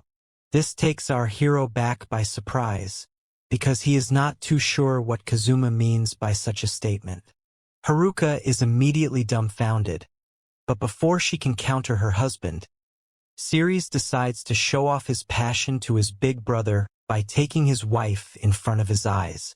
The men even shake hands as Kazuma tells Siries he wants to see it, so it could be inferred that Kazuma has some peculiar tastes when it comes to his own intrusive thoughts. Haruka can't believe what she is about to do with Siries, that too in front of her husband, but a promise made between real men is never broken. It's time to begin the proceedings, and Kazuma is watching on with a lot of intent. Haruka asks Siries if he is serious about this, but he doesn't waste any time and immediately picks her up. He then places Haruka on the bed, after which he tells us that he does love Shizuko the most, but at this moment, he has his eyes on the prize. Haruka is blushing crazily as she asks to be let go. But Siries points out how red her face is. She scolds him for being so bold. But then our hero decides to show his stepsister what he's really made of. The two of them proceed towards shady activities in front of Kazuma, and Siries tells Haruka that she is incredibly beautiful. What follows is an extremely passionate session, after which Haruka asks Siries if he loves her. Our hero fools around for a bit, but admits his love after another slap. Haruka confesses her love for him as well. After Siries and Haruka are done with their shady activities, they notice that Kazuma is standing right there in front of them. He is posing as if he is some kind of alpha male, but he has just seen his wife getting violated by a kid he raised himself. Anyway, Kazuma asks Haruka if she is done or wishes to go for another round, but she says she's had enough for now. Siries guesses that Kazuma might have left the room in between their shady activities, probably out of shame, but either way, he says sorry to the cuck for letting his intrusive thoughts get the better of him. However, Kazuma says that the two of them are good for each other, especially after what he just witnessed. Haruka agrees to this, and it confuses Siries because he had no idea both husband and wife would agree to something of such a nature. Kazuma now explains that he and Haruka have lost their freak between each other and haven't engaged in a very long time. Basically, their relation as man and woman is all but over, so he does not mind if Haruka finds another victim. They still maintain a good relationship in general, so there are no hard feelings between them as such. Haruka adds that ever since she gave birth to her daughter, she and her husband lost the connection that made them attracted to each other in the first place. As a matter of fact, she is planning to find another man for a while, but due to the silly rules of this world, a woman has no chance of finding a new man after she reaches a certain age. It was at this moment when Siries popped into Kazuma's head, especially because of how he used to bluish around Haruka all the time. A flashback shows Kazuma telling Haruka that Siries may still have feelings for her, but she brushes it off because he was just a little kid when he said all of that before.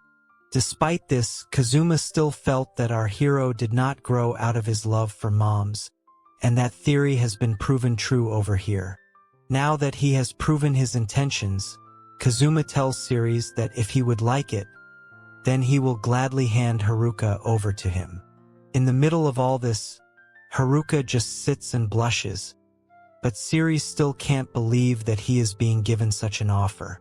However, Kazuma once again reminds our hero that he used to be a little creep back in the day, sticking to Haruka's leg like a dog who needed to get snipped. Siries is reminded of this, and he does feel a little embarrassed, but he can't hide from the truth. Now, Kazuma says that he has lived with Haruka for a long time, and she still remains an important part of his youth, as they have fond memories together. Now that he has grown out of it, he wishes to walk a different path, but was not able to do so till now because he could not trust his wife to a random man. Now that Siries is here, he has nothing to worry about, and can leave behind his days as a married man. He believes that our hero can make his wife a lot happier than he ever could, which is why he is entrusting Haruka to him. Siries is so glad that he did not get beaten up for what he has just done to someone else's wife, and he happily accepts Haruka as his new mom wife.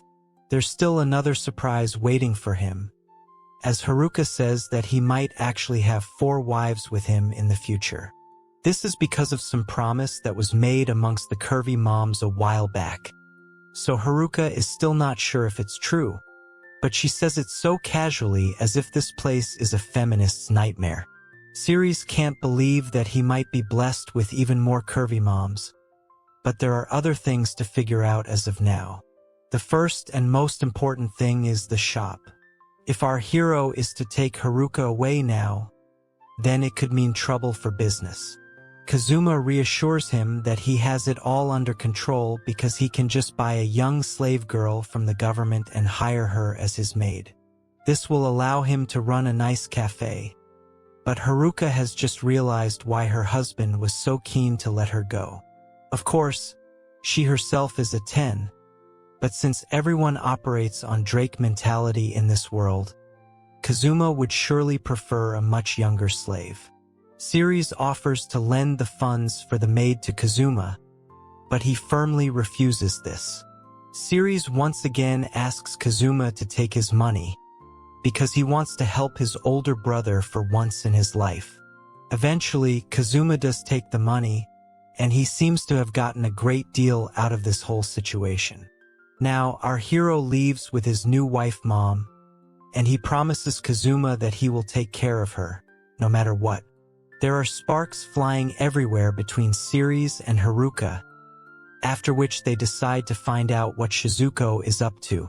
Haruka wants to meet up and talk with her fellow mom buddy, but Siries says that he was instructed not to come back home today.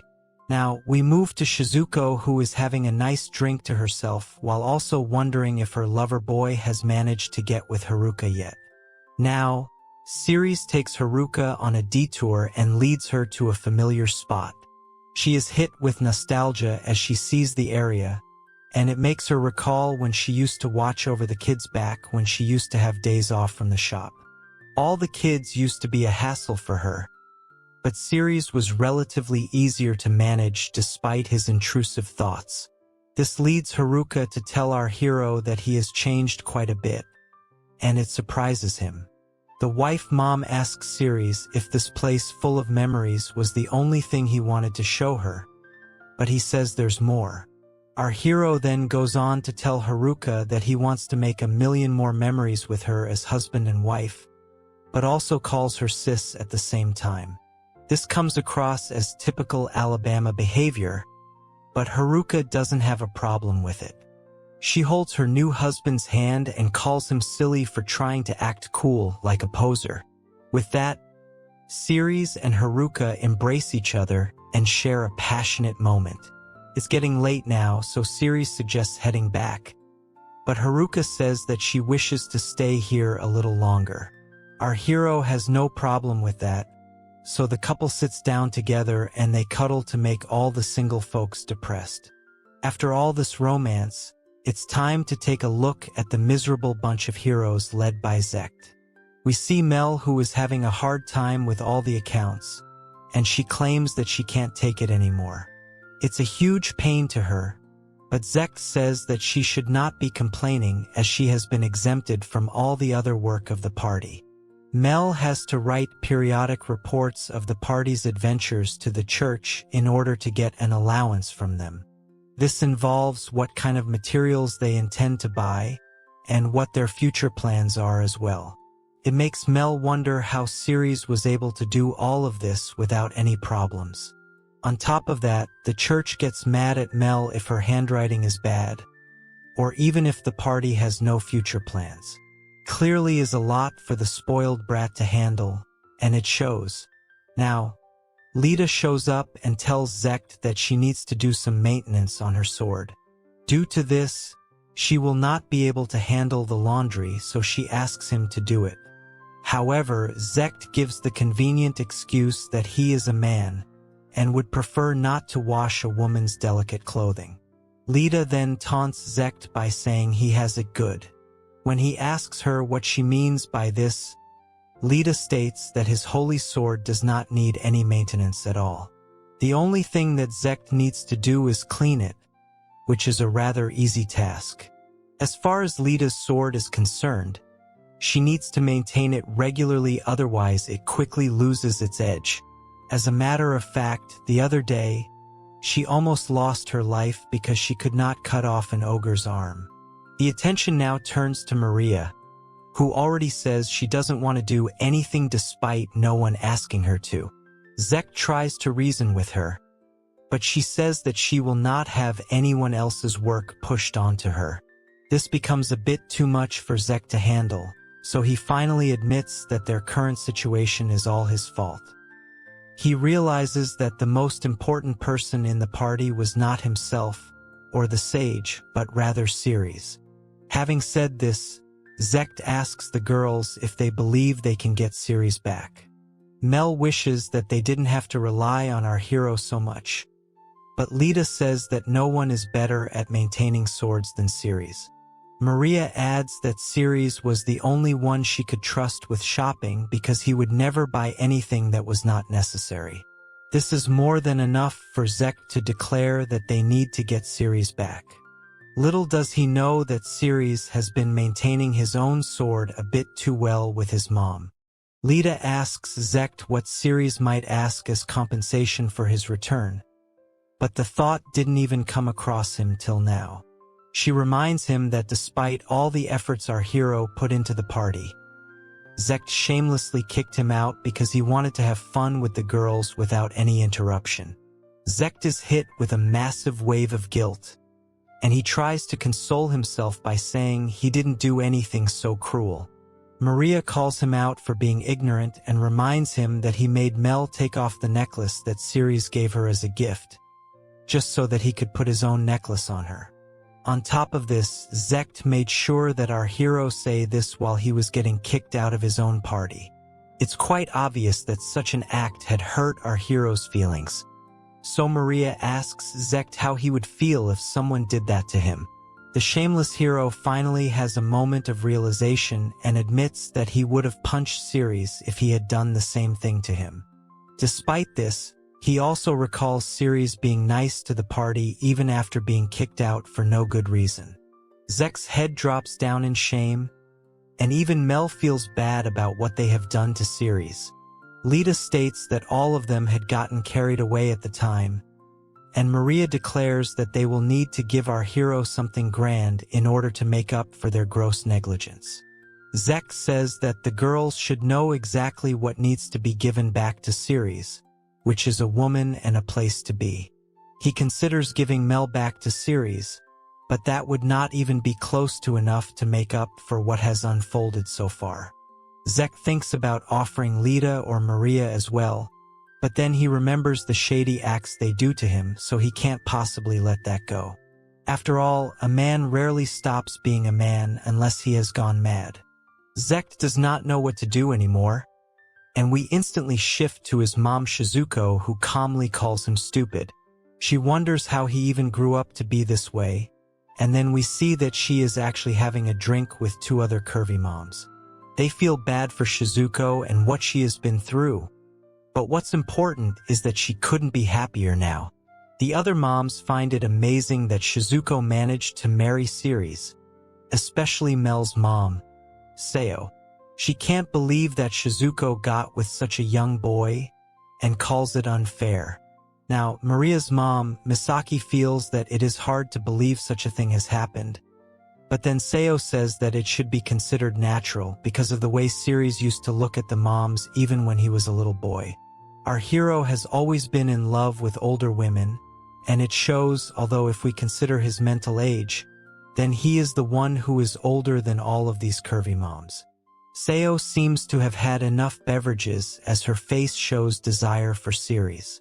Misaki sees this and says that Sayo would normally never get involved with anyone with such a big age difference. Sayo counters that Siries has always acted like a gentleman around her, so she would never let such an opportunity pass by. She remembers that he had told her he loved her back when he was just 5 years old. Despite looking like a child, Siries would always speak as if he was a grown man, so Sayo does not see violating him as a crass act. Misaki once again tries to sway her away by saying Siries might have just wanted the love of a mother. That is true, but it's not the kind of love that Misaki is referring to. Sayo reaffirms that by stating Siries clearly wanted to love her as a woman. Of course, due to their age difference, she did not respond to him back then. But now, she definitely sees and treats our hero like a grown man. Sayo looks at Shizuko now and tells her that she must have felt the same way, which was what led her to get with Siries in the first place. Shizuko shyly agrees with Sayo and admits that even though Siries was weird as a kid, she always treated him like a son back then. It was only later when she realized that she should have treated him like a stepson. Sayo believes that this was when Shizuko started falling for our hero, and then she decides to ask a very blunt question. She wants to know how things are in the bedroom, but Misaki once again tries to deflect her question by saying all of the moms here are basically like grandmoms as per the rules of this world. She believes that a young stud like Siries would never be interested in the bodies of old women like them. However, she does not know that moms like her would be instant hits back in our hero's world. Shizuko backs up this claim by blushing and saying Siries is an absolute beast.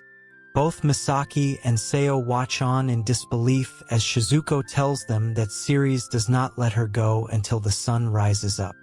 Our hero is indeed a man of culture, but Sayo does not believe this, and she tells Shizuko not to lie so much just because she loves Siries. Misaki adds that her own husband tells her she is not worth engaging with, but that is only because he is a fool. Sayo even states that she has not been able to act on her intrusive thoughts in over 10 years, which is ridiculous for a curvy body like hers. She states that even if she tries to hold her husband's hand, he would say that it's disgusting. These men clearly have no standards, but Sayo believes the ways of this world, so she refuses to accept that someone like Siries would think differently. Also, if what Shizuko is saying is true, then there is no reason for her to be sharing this information with the other moms. She would have tried to monopolize Siries and have him all to herself, but then she tells the other moms one for all and all for one. This is when we learn that the 4 curvy moms had promised to share their joys and sorrows with each other, no matter what. To prove her point, Shizuko goes on to show the other moms a mark on her neck which can only be obtained if you are getting violated by a bull in the sack. Misaki and Sayo can't believe what they are seeing, but it's the truth. Sayo wants to know what Shizuko's end goal is, and she assumes that she simply wants to brag about her new boy toy. Shizuko proves that theory wrong as well by revealing she had sent Siries to Haruka's house for a night visit. Sayo can't believe this, because Haruka is supposed to be in a good relationship with her husband. Shizuko says that Kazuma might be a nice man, but he is no longer interested in Haruka as a woman, so it's fine for her husband to get with her. Sayo is speechless, and then Shizuko says that Siries does see all of them as women. This is why she wants both Sayo and Misaki to abandon their husbands for Siries. The curvy moms are shocked to hear this, but Shizuko tells them that this is their chance to go back to being women again. Of course, there are consequences to their actions, but the reward seems a bit too good to be true. They wonder if such a thing can even be possible, but the blush on their faces say it all. They tell Shizuko that if she is lying to them, then they will definitely get back at her for giving them so much false hope. Shizuko says that she is not lying at all, and counters by stating the other moms have to join her back as adventurers if what she is saying turns out to be true. This is when we learn that Sayo used to be known as the teary-eyed ice princess who would freeze anything that stood before her. Misaki used to be called the berserk black knight who would chop down demons into minced meat. On this note, Shizuko tells the moms that it's time for them to go wild and relive their youth, but they tell her not to mention the nicknames they came up with when they were young and did not know any better. Now that all the intentions are out in the open, Sayo wants to know what Siries has to do with them returning as adventurers. Shizuko says that if the moms would like to discuss this, then the chat will become a bit more serious, and she is not sure whether she wants to do that. However, Misaki says that she will go and prepare some tea so that the moms can talk this out properly. Shizuko apologizes to her because the moms are having this conversation in her house as well. Misaki doesn't mind at all as long as it's just them over here, so she goes ahead and fetches the tea. Now that everyone is set, Shizuko finally reveals that she is really angry with her son for being a useless jerk. The moms ask if this has to do with Zect kicking Siries out of his party. to which Shizuko says yes. After all, our hero only ended up following that group because the moms told him it would be a good idea. Despite this, the party pushed all the household chores onto him, and even made him work to earn his own living. Despite such an unfair deal, Siries still went ahead and did everything without any complaints.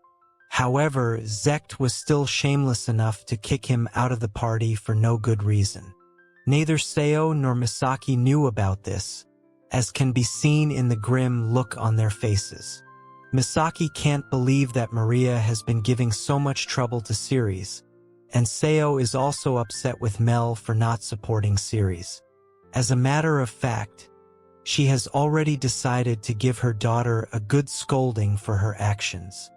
Shizuko says that even she has been thinking about what she should do to punish Zect, and it turns out that one such way is to have all the curvy moms marry Siries and leave the village. If they happen to do this, then their kids will not have any place to come home to. Sayo wants to confirm that Shizuko is asking her and Misaki to leave their husbands and become wives of Siries. The wife mom states that this is indeed the best way out, and while the promise was an important reason for her to reveal the truth, she also wanted to punish Zect. Misaki says that if she leaves, then her husband will simply buy a slave girl and turn her into his second wife. If that is the case, then Maria will not have a place to stay anymore, and the same applies to Mel as well. The moms still wonder if this is enough to affect their kids, but then Shizuko says that the main topic is yet to be discussed. She wonders if Siries is actually stronger than the actual hero, since he already works harder than him. If such a thing were to be true, then it would completely ruin the reputation of Zect and his harem. Misaki asks if Shizuko wants to know for sure about this by having her gal pals assist Siries as adventurers. However, Sayo is not sure if they are up to the mark for such a mission, because all of them are quite old as per the standards of this place. Shizuko simply laughs at Sayo's statement and calls her timid. Once again, she refers to her as the teary-eyed ice princess, and it embarrasses Sayo greatly as she does not want her past to be brought up again. Shizuko then turns to Misaki and calls her the Berserk Black Knight, which makes her really awkward again. The idea is to form a party of love with Siries, which should not be a problem as he will take them in with open arms and even more open elephant. Eventually, Sayo and Misaki agree to the deal, so Shizuko settles it and says that they should get going. The curvy moms are not sure where they are heading, but the wife mom says that she is going to show them proof of her love. They reach home, but Sayo does not understand what the big deal is. Shizuko tells her to calm down and not say a word as they enter. The reason behind this is that Siries is getting locked and loaded with Haruka again. After a rather intense display of shady activities, both our hero and Haruka are shocked to see Shizuko in front of them with Sayo and Misaki. The moms are shocked by what they have just seen, but they are also a bit jealous of Haruka. Shizuko now turns to the curvy moms and asks them if they now believe what she had told them about Siries being a beast. They clearly have no doubts about that anymore, and then everyone helps Haruka get brought up to speed on Shizuko's plans. Haruka figures that the first wife mom set everything up right from the start, and Shizuko calmly laughs in agreement. She also refers to Haruka as the smiling Ripper demon and compliments her sense of intuition. Of course, Siries has no idea that Haruka had such a nickname, and it makes her feel awkward. He asks his latest mom-wife if this is true, but she is too embarrassed to admit what she was like 15 years ago. She asks Shizuko not to bring up such childish nicknames, but Siries just wants to understand what is going on over here. Of course, Sayo is only fantasizing about doing shady things with Siries, especially after seeing Haruka in action. Even Misaki is proud of Siries for growing into a passionate young man, but Haruka is not too comfortable with these judgments. Now, Shizuko explains her deal to our hero and then asks him to take in both Misaki as well as Sayo as his new wife moms. Siries is in a bit of a spot because on one hand, he would gladly take Misaki and Sayo as his new wives, but on the other hand, he is not too keen on the plan to take revenge on Zect and the others. He does admit that he was angry when he got kicked out of the party, but at the same time, he also felt a sense of liberation. After all, he was only a part of this party because the moms had asked him to protect their kids. It was basically why he left so easily when he was told he was not needed anymore. Revenge has never really crossed his mind, so he isn't too sure about turning over to the dark side. There's also the fact that he can use all the privileges of the hero's party, so he tells the moms that he will gladly accept Sayo and Misaki, but he is not too sure of the revenge aspect. While he does appreciate the sentiment behind what Shizuko is doing for him, he does not wish to punish anyone. The first wife mom says that what Zect did to Siries was indeed very wrong, so he should definitely think this through. Our hero states that he has thought it through, and he simply does not hold a grudge against anyone for what they have done to him.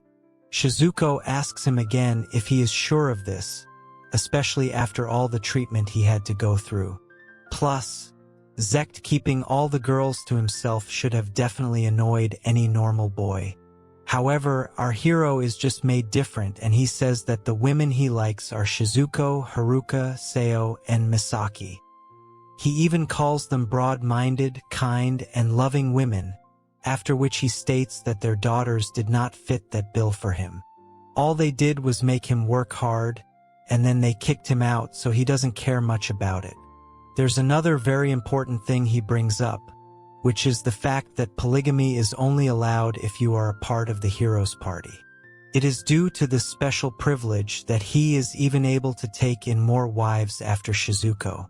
So, he doesn't really have any reason to be mad at Zect or the other girls. He admits that he has had to go through some hard times, but at the end of it all, it was this path that led him to such a happy life now. Keeping that in mind, he feels it would be best to leave things as they are. Shizuko smiles at first, but then she and all the other moms go rage mode and tell our hero that his methods of kindness will not work here. Shizuko believes that children need to be scolded, so Siries should not let his leniency get in the way. Haruka can't forgive Lita either, and the same applies to Sayo and Misaki, who are supremely disappointed in their daughters. Our hero is left with no other choice but to listen to his wife moms, so he eventually agrees to punish the brat hero party. However, he asks to at least be given the right to choose what kind of punishment they should receive. As of now, the priority is to settle the matter with Sayo and Misaki, who are set to become his new wife moms. Now, we move to a few days later where we see an extremely buffed man cutting down some trees. His name is Kaido, and he is Sayo's husband. He calls out to his wife because he wants some tea, and she agrees to do so, but she does not like the way he treats her as if she is his slave. None of that matters to her though, as she knows that Siries will be coming to take her away today. With that, she looks forward to never having to see her husband's face again, as she has no intention of working as a slave for him anymore. At this very moment, Kaido orders Sayo to give him his tea right this minute, and she obliges for the time being. We are taken to a brief flashback now, where we see Misaki and Sayo bidding farewell to Siries after deciding their plan on how to leave their husbands. After they leave, Shizuko looks at Siries and tells him that he is yet to propose to Haruka properly. He agrees, so Shizuko smiles and holds onto his arm, stating that they are now one as a family. Haruka feels a sense of warmth upon hearing this, and she agrees with Shizuko, but this gives the first wife mom the chance to suggest taking a bath together. Haruka and Siries are shy about it at first, but they have done much shadier things than taking a bath together, so they decide to hop into their towels. Siries says that it won't be necessary for all of them to go in together, but Shizuko maintains that it's important for family to get along. Our hero does not have any answer to that, so he allows his wife moms to wash his back. Siries wonders how things have turned out this way, and although he may sound a bit sad, Shizuko can sense the excitement in his voice. Anyway, she tells Haruka that it's time to clean the front, and this makes Siries a bit nervous. Haruka tells him to stop hiding his elephant as they need to make sure they have washed him properly.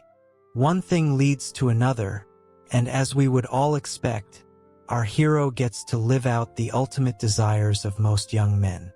After they are done executing their intrusive thoughts, the triple couple takes a bath, but the tub is too small. Since it's too cramped, Siries suggests building a bathtub that can fit everyone from his new family. Haruka suggests a bigger bed as well because family needs to stick together at all times. This makes Siries happy, and he agrees with his big sis, who is also a mom and his wife at the same time. Now, we move back to the present where our hero has come to Sayo's house so that he can take her away from her husband. Sayo opens the door with a bright smile on her face and welcomes Siries inside. She tells him that the person he needs to meet is waiting for him inside, and this makes him a bit nervous. He goes on to sit down in front of Kaido, who is striking a pose like a boss. He comments on how Siries has finally made it here, and we can see that a proper feast has been prepared for him. Our hero is still standing, which makes Kaido angry, so he scolds him and orders him to sit down this instant. Siries wonders if he is actually welcome in this place, but then Kaido says it's time to start with a drink. Our hero thanks him for his hospitality, and then the men have a drink. Kaido comments on how Siries has grown into a full man from a little brat. He responds by thanking him for the help he provided during when he was a child. Kaido says that he only taught Siries how to work the fields and the livestock, so all his adventuring skills are due to his own hard work. However, Siries says that Kaido is wrong about his because whenever an adventurer would come to town, he would always tell them to teach our hero a thing or two. Kaido is not sure if such a thing had happened, but Siries remembers it well. Our hero thanks Kaido for every single thing he's done for him, but the buff builder says that this is only sentiment speaking. At the end of the day, he is just a stubborn father who is hated even by his own daughter. Of course, if we were to compare Kaido to the bosses Siries had to deal with in his past life, then he would be cute at best. Of course, our hero has a lot on his mind when it comes to sentiments, as he had lost his family in this world at an early age. He then tells Kaido that he considers everyone in this village as his family member. Kaido is not interested in small talk, so he tells Siries that they should get down to business, which in this case happens to be his wife. Siries firmly says yes, and even Sayo can be seen peeking from the background. Kaido says that if it is Sayo that Siries wants, then he can have her, which is actually a very straightforward offer. Even Siries did not expect things to go so smoothly, but then Kaido explains that his wife really does not have any fond memories of him. When they got married, Kaido's dad was still alive, and even though he was going to pass away soon, he kept nagging at Sayo to have a girl who could provide a strong and healthy heir. This had become a lot for her to deal with as a new wife, and after Kaido's dad passed away, it was on him to look after her. He did so for a bit, but the damage was already done, and there was no turning back from there. Kaido had only become like his dad, scolding Sayo and making her life miserable, so it only makes sense for her to hate him. Siries also knows that Kaido runs his mouth a lot, but at least he never raised his hand on Sayo, for whatever that is worth. It's just a case of two people not being able to connect with each other.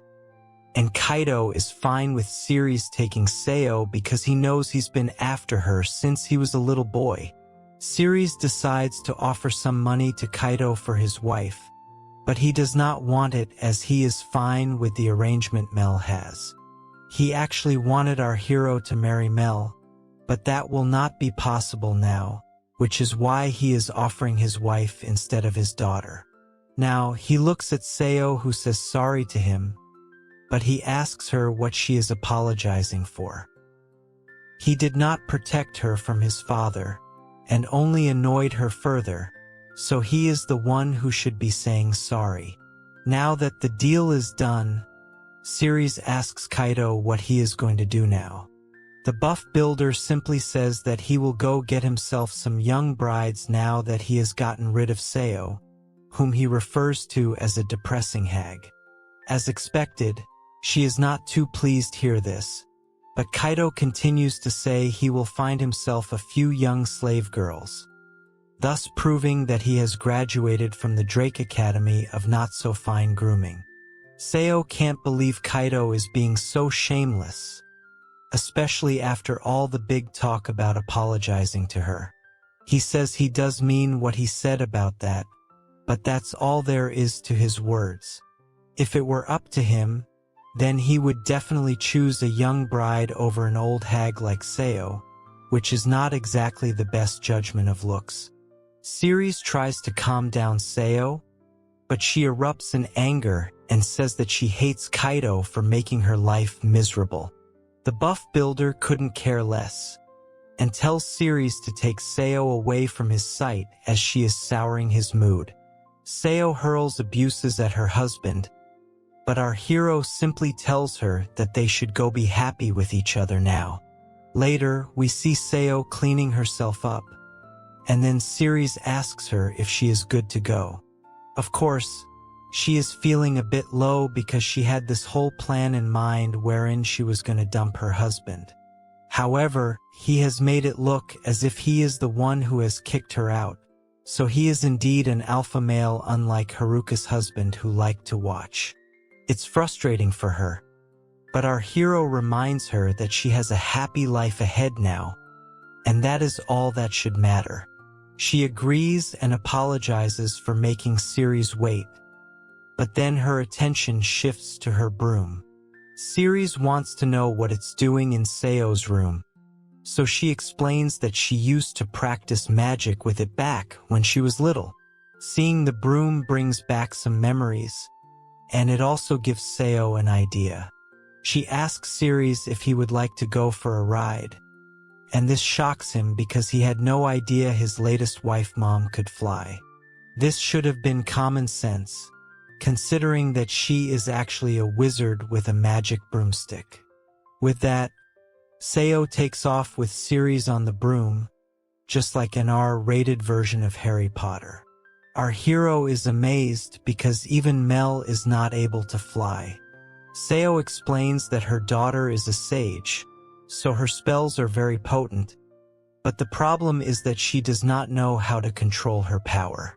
Siries tells us that he does have the power of air walking, which allows him to walk in the air, but even that can't get him up to the kind of altitude he is at right now. It makes sense now that Sayo used to be an S-rank adventurer, because her experience is truly out of this world. Now, Siries asks Sayo if she has settled down from the earlier situation with Kaido, but it is not easy for her to just forget about it. The thing is that Sayo raised a kid with her husband and lived half her life with him, so she had expected to breathe her last with him as well. Since she is old right now as per this world's standards, she felt that she had run out of options, due to which she resigned herself to this fate. Kaido treated her like a slave each and every day of their time together, and since he is older than her, it meant that Sayo would have had to take care of him if he fell sick or became too old to walk. Luckily for her, when Shizuko said that she could live a happy life with Siries, Sayo felt that she could get her freedom back again. Of course, she is still a bit upset about the way things eventually turned out for her, but if she and her husband did not really need one another, then it was for the best that they split up. All of this is assuming the fact that Siries does not go on to dump her, but we can be sure that our hero would never do such a thing. Sayo asks him if he means it, but she also takes the broom much higher up, which alarms Siries a bit. The wizard wife mom says that she might have spoken to Kaido, but her new husband is yet to propose to her. She says that Siries would always say he loved her back when he was little, but she does not know why he likes her so much. She wants to know what part of her body he likes so much, and this puts our hero in a bit of a spot. She breathes into his ear as she asks this, so we can imagine what it must be doing to our hero's intrusive thoughts. He eventually grabs Sayo's thigh, and this catches her off guard, so the broom begins to descend. The both of them are falling at a really fast rate, and Siries tries to get Sayo to act on it, but she is too busy enjoying the touch of a man after such a long time. Eventually, the new couple crashes into a forest, but luckily for them, the trees cushion their fall. Siries asks Sayo if she is all right, and then we see that he is actually on top of her. As expected, sparks are flying everywhere and Siries activates the mom-loving beast within him. Sayo looks at her new lover boy and tells him that this will be the only time they will get to be with each other alone, and without any of his other wives, so it would be best for them to do the nasty over here. Our hero did not expect to hear this at all, but from the look on Sayo's face, she is definitely ready to let it all out after their crash landing. Siries clearly can't hold back any longer, so he is ready to rip out the elephant, but Sayo asks him to wait for a moment because she does not want any of the forest's monsters to come and bother them. She unleashes a magical barrier, although she admits that Shizuko is better at this kind of thing. The barrier holds, and Sayo is confident that the small fry will not be able to break through it. With that, it's time to let their intrusive thoughts run loose, and Siries gets straight down to business on Sayo's soft pillows. What follows is a rather intense sequence of unspeakable acts, and it ends with a mutual finish. After they get done and dressed up again, Sayo asks her new lover boy to keep this particular session a secret between the two of them. He has no issues with that and says that it's time to head home. But then Sayo takes a look at her broom and notices that it has broken off, most definitely from the crash landing. Sayo says that they will have to walk while also keeping an eye out for monsters as the magic barrier will run out soon.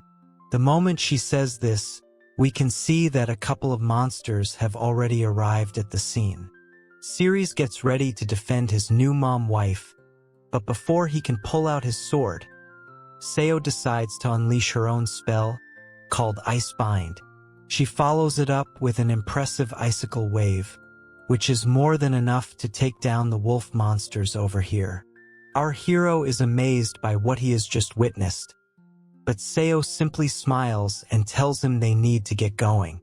Siries notices that Sayo is using short chant magic to deal with monsters quickly, and then using deadly magic to end them for good. She remains cool even during the heat of the battle, and is extremely used to fighting, which is a good thing.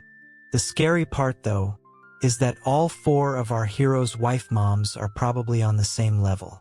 As he says this, we see a giant demon monster show up, but even he is no match for Sayo, who uses a spell known as Absolute Zero. Siries is surprised by such a powerful spell, as is the monster who is frozen at this point.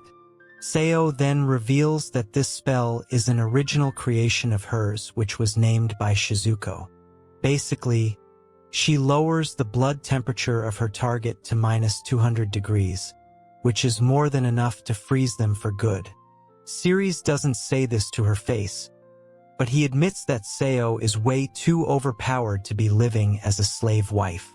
On top of that, she is able to pull all of this off without even needing a staff to amplify her power.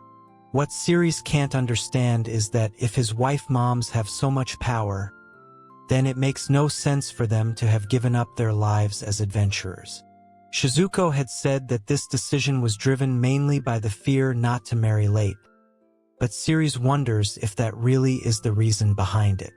Even if this was the case, the wife moms should have been able to command their husbands as they pleased, but they still decided to live as if they were slaves. There could always be another reason for choosing the quiet life in the village, so Siries hopes that his wives tell him the truth one day. After a while, Siries feels like they have already passed this area, so he asks Sayo what's up. She simply acts cute and says that they might be lost if this is the case. It's fair to say that this could all just be a ploy from Sayo to go for round 2. It doesn't take a genius to figure this out, so our hero calls out Sayo in an instant, telling her that she is simply fooling around. Sayo says that she only wanted to fool around with her lover boy some more, plus he has not technically proposed to her yet. Siries admits his mistake and states that it would be low of him to expect such a lovely woman to say that to him. Sayo is taken away simply for being called lovely, and then we see Siries holding on to her from behind. He then says that he loves her and wants her to be with him forever. She says yes in an instant, and then jokes about stealing her daughter's boyfriend. However, our hero tells her that he and Mel were not that close to begin with, so she has nothing to feel guilty about. Later, they reach home, and Sayo happily greets everyone with a wide smile on her face. She tells Haruka and Shizuko that she will be in their care from today onwards, but she is a bit too chirpy for their liking. Haruka calls out Sayo for acting suspicious, and even Shizuko says that she will find out from Siries later about what they did to take so much time in coming here. Of course, there is still a lot of work left to be done, and it starts with having to get Misaki from her husband Shudo too. Siries enters their store, which also doubles up as a foodstuff spot. He says sorry to Misaki for making her wait so long, but she does not have an issue with that. Now, he meets with Shudo and tells him it's been a while since they last saw each other. Shudo greets him with a smile and says that Siries is being a bit too stiff around him. He asks if our hero would like to have a drink, and then he shows a bottle of brandy, which he has been saving for this very moment. Siries identifies the booze instantly, which impresses Shudo. He says that our hero is very knowledgeable and is the only one in the village who gets him, apart from Kazuma, who is a cuck, in case you forgot about that. Now, Siries tells us that Shudo is a very knowledgeable man, especially when it comes to luxury items. He's smart to boot, but the main issue is that he is an overly rational oddball. It is due to this behavior that the villagers are not too fond of him. Despite that, our hero can't forget that it was Shudo who taught him how to read, write, and also do math. Of course, this should have been easy for a man who was reincarnated into another world, but Siries reveals that he needed to brush up on his skills, as he had forgotten a lot during his reincarnation process. Keeping in mind all of this, Siries thanks Shudo for all that he's done for him. However, Shudo says that the shocker came to him when he saw how good Siries was at reading and writing when he was just 5 years old. Shudo also points out that Siries could watch over his store while he would read, so it was like a reciprocal relationship. Our hero feels that Shudo was born in the wrong place, as he is more suited to be some kind of scholar in the royal family. Either way, Shudo proposes a toast because the brandy is way too tasty to ignore. Siries also takes a sip, and then Shudo says that it's always a pleasure for him to speak with people like him and Kazuma. However, it is not the same when it comes to anyone else. Siries wants to understand this further, so Shudo states that he is not meant to be a father or a husband. Of course, he had to keep up appearances when Maria was a baby, but he states that she was a massive pain in his backside. He then says that there's no point in beating around the bush, so he asks Siries if he has come here for Misaki. He says yes, so Shudo tells him that he can take her right now if he wants. Our hero asks him if he is sure about this, but then he reminds him that he just said he is not fit to be a husband. He simply does not love Misaki anymore, although that was not always the case. When Misaki had given birth to Maria, Shudo's love for her had peaked, but ever since then, his flame for her had quickly burnt out. Even now, they barely talk to each other at home, which is never a good sign for couples. So, if Siries wants to take her away, then he has no problem with it at all. Plus, Shudo also knows that our hero has liked Misaki for a while, which means that pretty much all the husbands knew our hero's shady intentions even when he was a little boy. Siries has to act innocent, so he shows surprise when he hears this, but Shudo says it was quite obvious to sense the mom lover inside him. He then calls back to an early memory of Misaki giving Siries a bath, which proves his point.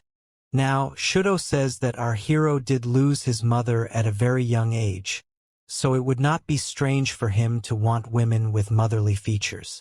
He even states that there are multiple such cases out there, and refers to them as oddballs who enjoy the company of moms and grandmas. Having said that, Shudo has complete faith in Siries when it comes to taking care of his wife. He then asks Misaki if she is fine with it, but the look on her face suggests that she is angry at her husband for comparing her to a grandma. Siries does acknowledge that Shudo is a smart guy, and he is sure that he would have already sorted out his future. He goes on to ask what he will do moving forward, and Shudo seems to be very happy that he was asked this question. His answer, though, isn't exactly what you would expect from a genius, as he says that he will buy himself a young slave girl. With all the husbands stating the same thing so far, it's fair to say that the men of this world are not like us. Shudo reasons that Misaki is no fun at all, while Maria only has flowers in her head. So, him buying a young slave girl with an interest to learn would be a great experience for him, among many other probable things that he would like to do to her. As Shudo continues to talk about the value of high-class slave girls, Misaki finally loses her cool and smashes the table with her fist. Both Siries and Shudo are stunned by this behavior, and Misaki goes on to apologize for not being fun to be around. She then tells Shudo that they should go out and look at the stars for a bit, but Shudo says that since she is not his wife anymore, she does not have the right to hit him either. He then turns to our hero and pleads with him to take Misaki away before she gets more violent. He gives Siries a smile, and then our hero takes his latest wife away from the scene. He tells her it would be better for them to be at their new home now, and she agrees. As they leave, Siries turns to Shudo to thank him again, but it looks like he is already celebrating the fact that he can read as many books as he wants now. His joyous behavior leads our hero to wonder if Shudo had actually done this for his sake, or whether it was another one of those reciprocal relationships.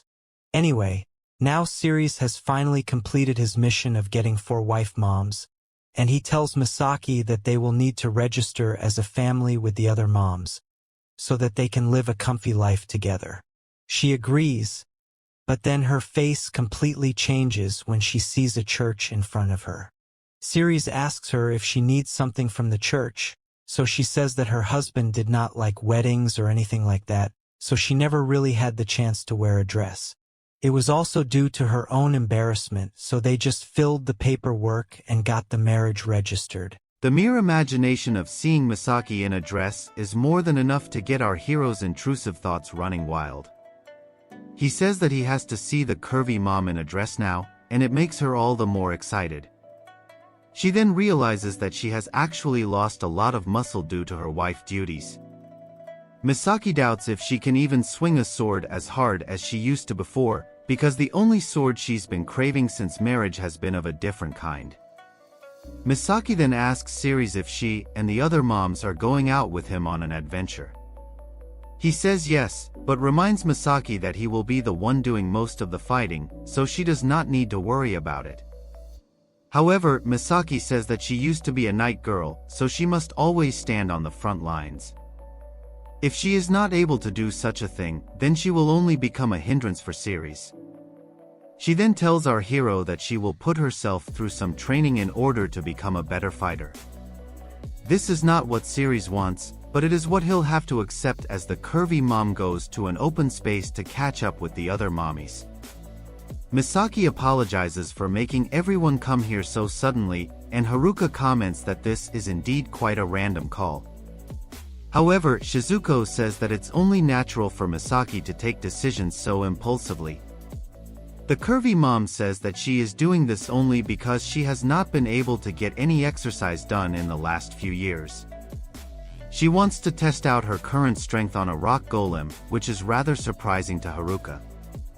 Shizuko has no problem with this, so she decides to give Misaki a defensive buff in order to ensure her safety. Sayo stands by and says that she will be cheering for her mommy friend while sipping on some tea. Now, the rock golem shows up in front of the curvy mom, and it is quite dangerous indeed.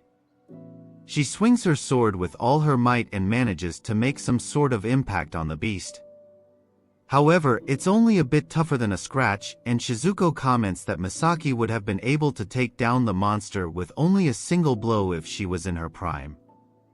The rock golem is in no mood to play, so it launches an attack on Misaki, but she is able to block it with her massive sword. However, this feels extremely heavy on her, which means she is quite rusty and needs assistance. Haruka can't just stand there and watch her friend struggle like this, so she prepares for battle and asks Shizuko to perform a defense buff on her as well. The mom wife does as she says, and then Haruka springs into action to help the Berserker Black Knight. She tells Misaki that it's time to show the monster how two vanguards work together, and confesses that she just needed an excuse to move her body as well. She lands a swift strike on the rock golem, and this motivates Misaki to do better in order to impress her new husband. Shizuko comments that Misaki is the one who likes to lead the fighting straight on, while Haruka likes to disrupt the opponent's actions with her skills. While Haruka keeps the rock golem distracted, Misaki goes on a trip down memory lane. She tells us that her marriage was never smooth sailing right from the beginning. It did not matter what she did, Shudo would just not pay attention to her, although working out to become a muscle mommy may not be every man's cup of tea. Seeing her husband's indifference made Misaki question why she rushed into getting married in the first place. She had actually loved her time tending to the store with Siries for company. After all, our hero would entertain her all the time by saying how much he loved her. He also said that he would come to take her for himself once he was all grown up, which goes on to prove that our hero does follow through. Anyway, Misaki says that she must become a strong woman who is deserving of Siries' love. This is all it takes for her to get motivated and unleash her entire body's strength into one finisher move. It totally destroys the rock golem's leg and impresses the other moms. Shizuko says that this was a very strong attack, and Sayo says that the Berserker Black Knight may finally be getting some of her strength back. The curvy mom poses with her giant sword and says that no matter what the attacks may be, she will take them head on. She is also ready to take on Siries and his feelings for her, which will definitely involve Head in some other way. Now, we move to our hero who has gone shopping for his latest mom wife. The shopkeeper decides to show him the best dress the store has to offer, and it turns out that Siries had actually ordered for it to be made in a short period of time. He thanks the shopkeeper for doing such a great job and tips him extra for his efforts. Of course, no one is going to say no to such a generous tip, so the shopkeeper thanks Siries for his patronage. It's quite late now, which means that Siries will not be able to ride a horse back home. However, he does have enough stamina to return via his own strength. With that, he uses his airwalk move and glides through the sky while thinking about Misaki. He says that the curvy mom is very kind and motherly, which reminds him a lot about Shizuko. However, there's something about Shizuko's aura that makes her look like a reincarnated person from long ago. Then we learn that the wife mom actually had a Japanese ancestor, which explains her Japanese name as well. Misaki does not have any kind of Japanese ancestry, and still, she has a classy appearance that gives off the vibes of purity and beauty. As a matter of fact, Siries feels that she is a Yamato-nade Shiko, who has such an open mind that she will accept anything with merit. Our hero believes that Misaki is not a healer, so she won't really get rid of any injuries, but she does look like the kind of mommy who would give you a nice hug in those soft pillows after a hard day's work. Now that he can take in such a cute and curvy babe as his wife, Siries is ready to do whatever it takes in order for her to be true to herself. On that note, our hero tells Misaki to wait for him because he is going to be the husband she never had. Now, we move back to Misaki, who is busy training with her sword. She comments that her weapon is in shambles, but that is expected because she has spent so many years without maintaining it. Suddenly, she hears Siries from behind and asks him where he had been all this time.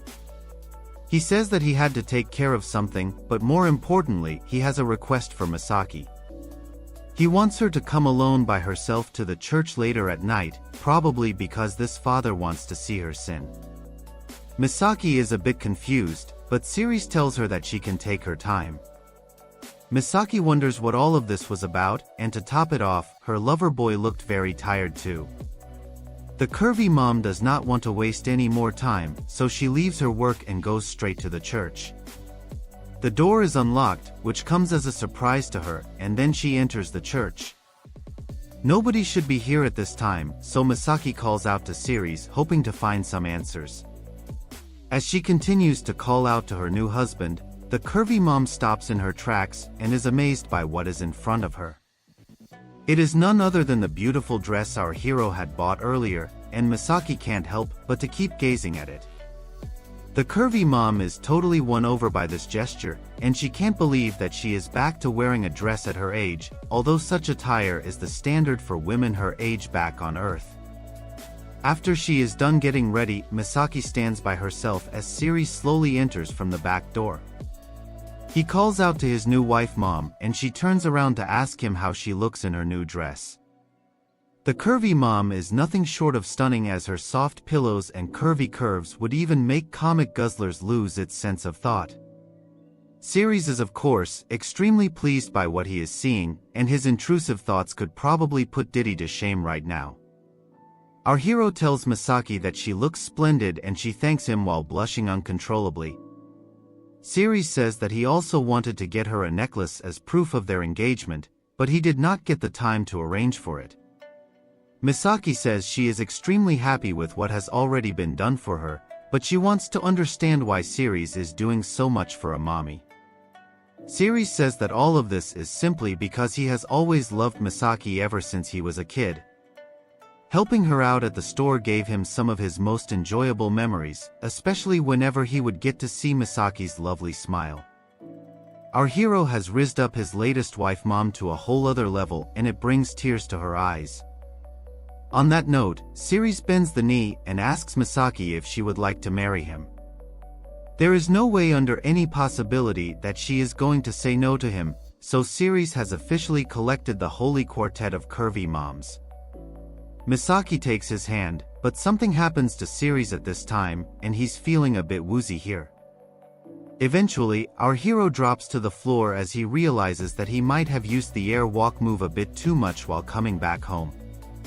With that, he passes out and only wakes up after some time. As he tries to figure out what happened, Siries can see that he is resting in Misaki's lap with a great view of her pillows. The curvy mom tells him to stay as he is, because he will need to rest after all his hard work. Misaki now says that she is so pleased by whatever Siries has done so far, that she has to give him something in return. It's quite obvious that her pillows and kitty will come into the equation now, but Siries tells her that she has paid him back plenty. Of course, he's only saying this to seem like a nice guy, but we all know that there's a diddler hiding inside every man of culture. Misaki tells our hero that he is making a very naughty face and his elephant is looking quite energetic as well. This reminds her of the time Siries would keep staring at her curvy body even back when he was a little kid. The shady look on his face cannot be mistaken for anything innocent, and it makes even Siries lament how intrusive his thoughts can be.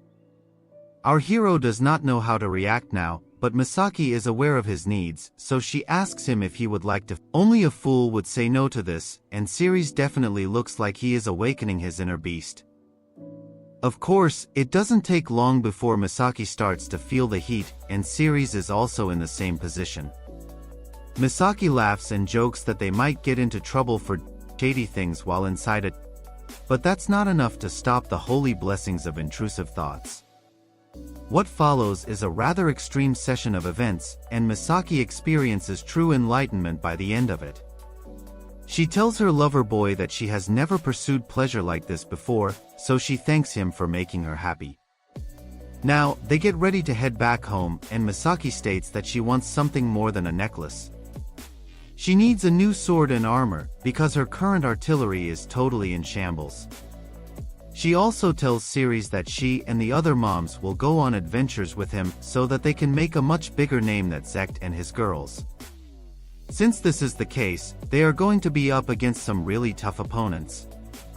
However, when that time arrives, Misaki would like to be the one who stands on the front lines. After all, protecting the people she loves is all she cares about.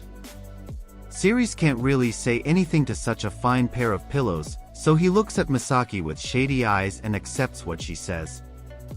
Now, they come back home and Shizuko declares that her husband has officially consummated his marriages with all four curvy moms. It's time to review the group's future plans, and the first task is to leave the village after formally marrying Siries. This way, Zect and the other girls will not have a place to come back to. However, Shizuko notes that simply leaving the village may not be enough for her loser son to get an understanding of his responsibilities.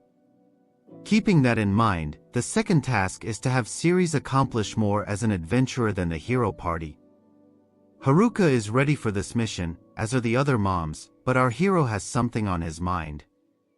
Shizuko notices this and asks her lover boy to tell his mom wives what he feels. He says that it's just been a while since he met Kazuma and the other past husbands of his current wife moms. Siries is thinking about how nice they were to him, but this only makes the curvy moms flip over to the dark side. They tell him that their previous husbands may have been nice to him, but that was not the case with them.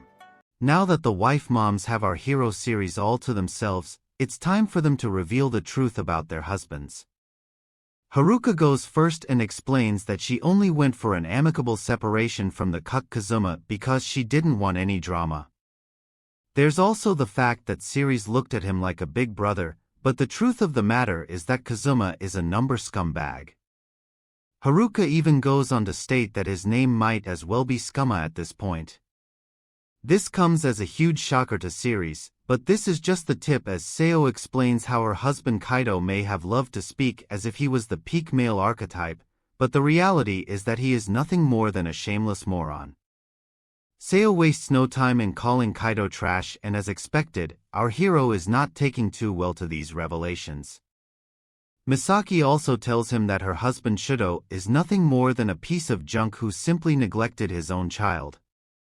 We already know about Shizuko's story, so Siries is left wondering if all of it was just a big lie. To him, the husbands felt as if they were just acting like the bad guys to make the separation easier, but that does not seem to be the case. Now, Shizuko pulls out a pouch of coins and tells our hero that she has taken back the money he had given Kazuma. Of course, Siries is upset by this and he tells Shizuko that he had given Kazuma this money so that he could live out his dreams, which would probably involve watching his woman with another man. However, Haruka has had enough of this, so she slaps Siries and calls him a fool.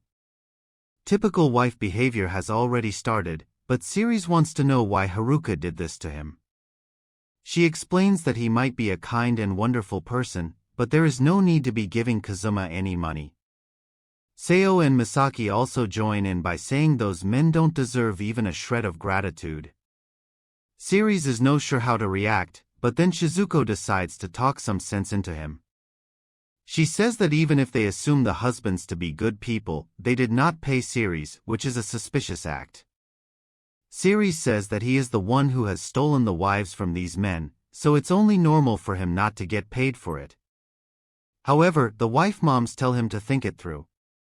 When our hero and the other members of his party got jobs, all of the parents got paid handsomely in gold. This money was supposed to be used for the families, but the husbands ended up keeping it all to themselves.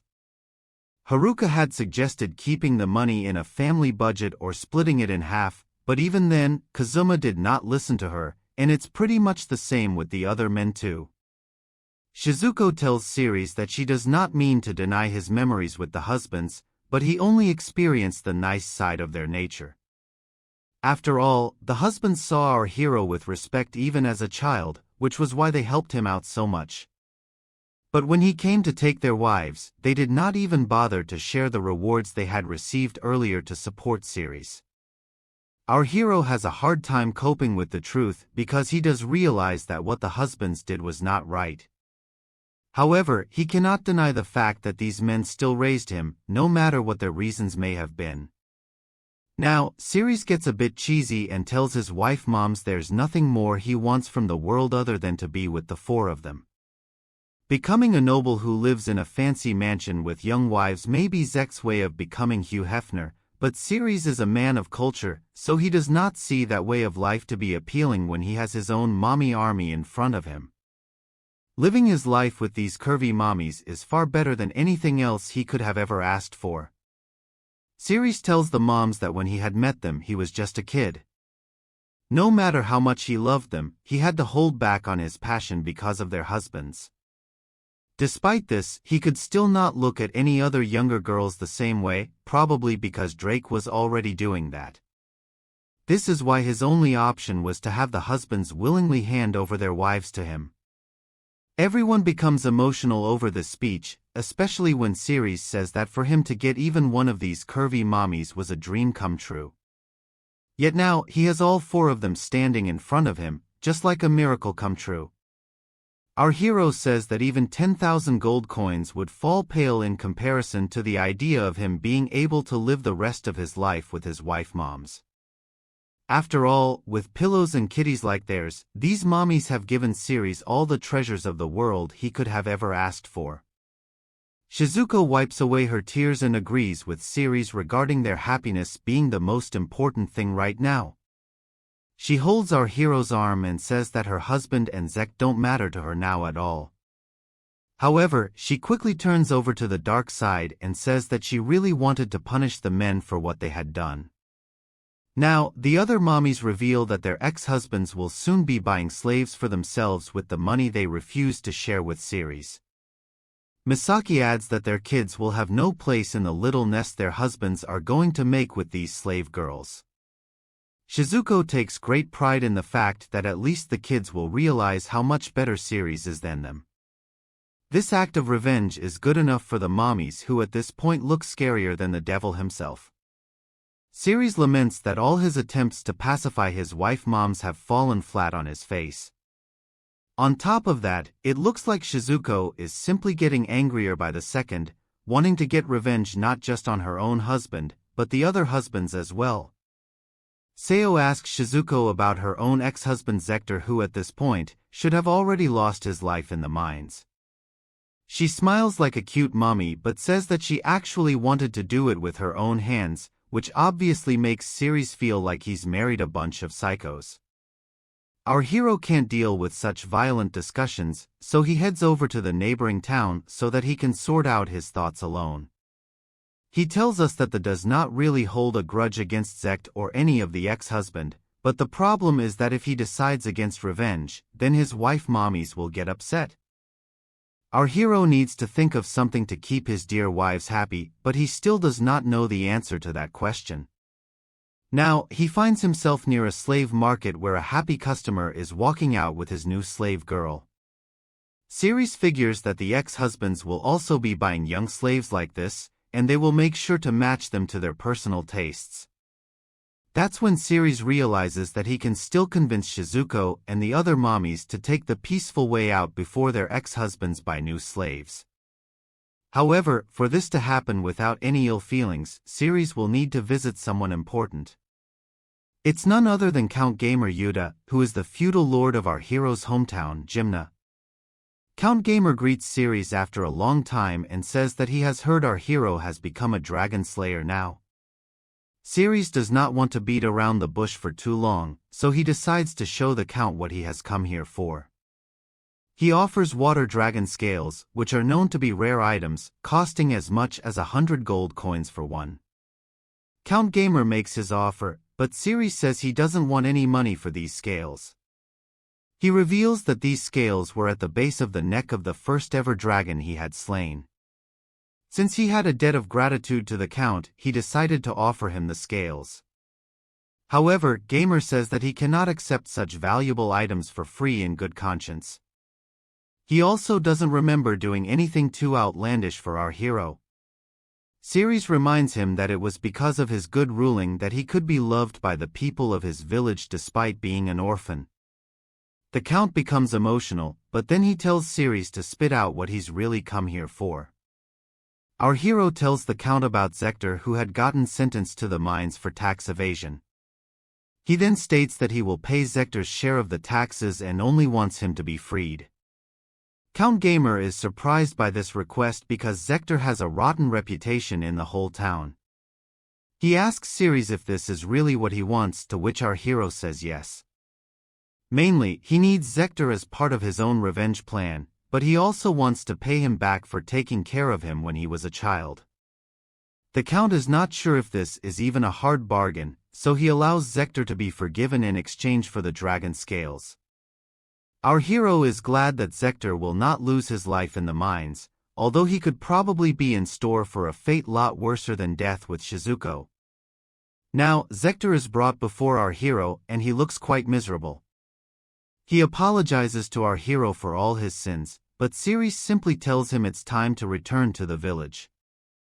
On their way, he asks Zect why he had to go and sell Shizuko the way he did. After all, if Zect really wanted to sell Shizuko, our hero would have been the first one in line to buy her. Zect remembers making a promise similar to this back when Siries was a kid, but he says once again that he had succumbed to temptation and done horrible things. Siries reveals that by matter of fate, he was able to find Shizuko and make her his wife. Zect does not know what to say to this, but then Siries asks him if he regrets his actions, to which he instantly says yes. Our hero tells the shamed ex-husband that if he really regrets what he has done, then he should go and apologize to Shizuko. He does not ideally want these two to meet, but it's important for Zect to be able to live in this village if Siries wants his revenge plan to come true. He realizes that he will have to explain the long-term vision of the plan to Shizuko later, but for now, Zect asks him for a favor. He wants Siries to stay by his side when he meets Shizuko, but our hero instantly refuses because he too is scared of his wife Mommy. He then pushes Zect forward to become a temporary punching bag for Shizuko. She greets our hero with a blushing smile, and she can notice someone else with him, so she asks who it is. Of course, once she realizes that it is Zect, Shizuko awakens the demon lurking inside her. She looks so scary that even Sukuna would want to avoid getting in her way at this moment. Now, the wife mom puts on the look of a demon and asks her ex-husband if he is ready to meet the consequences of his actions. We can only pray for Zect now, because what is going to happen will probably be indescribable as he is now dancing in the flames. What kind of revenge plan does Siries have in mind though? What else does this story have in store for us? So that concludes this mega video. Like, share, and subscribe to continue supporting the channel. I won't be doing more of this story unless this video hits at least 50,000 views. It's up to you men of culture now to decide your own fate. Okay then, I'll see you in the next one.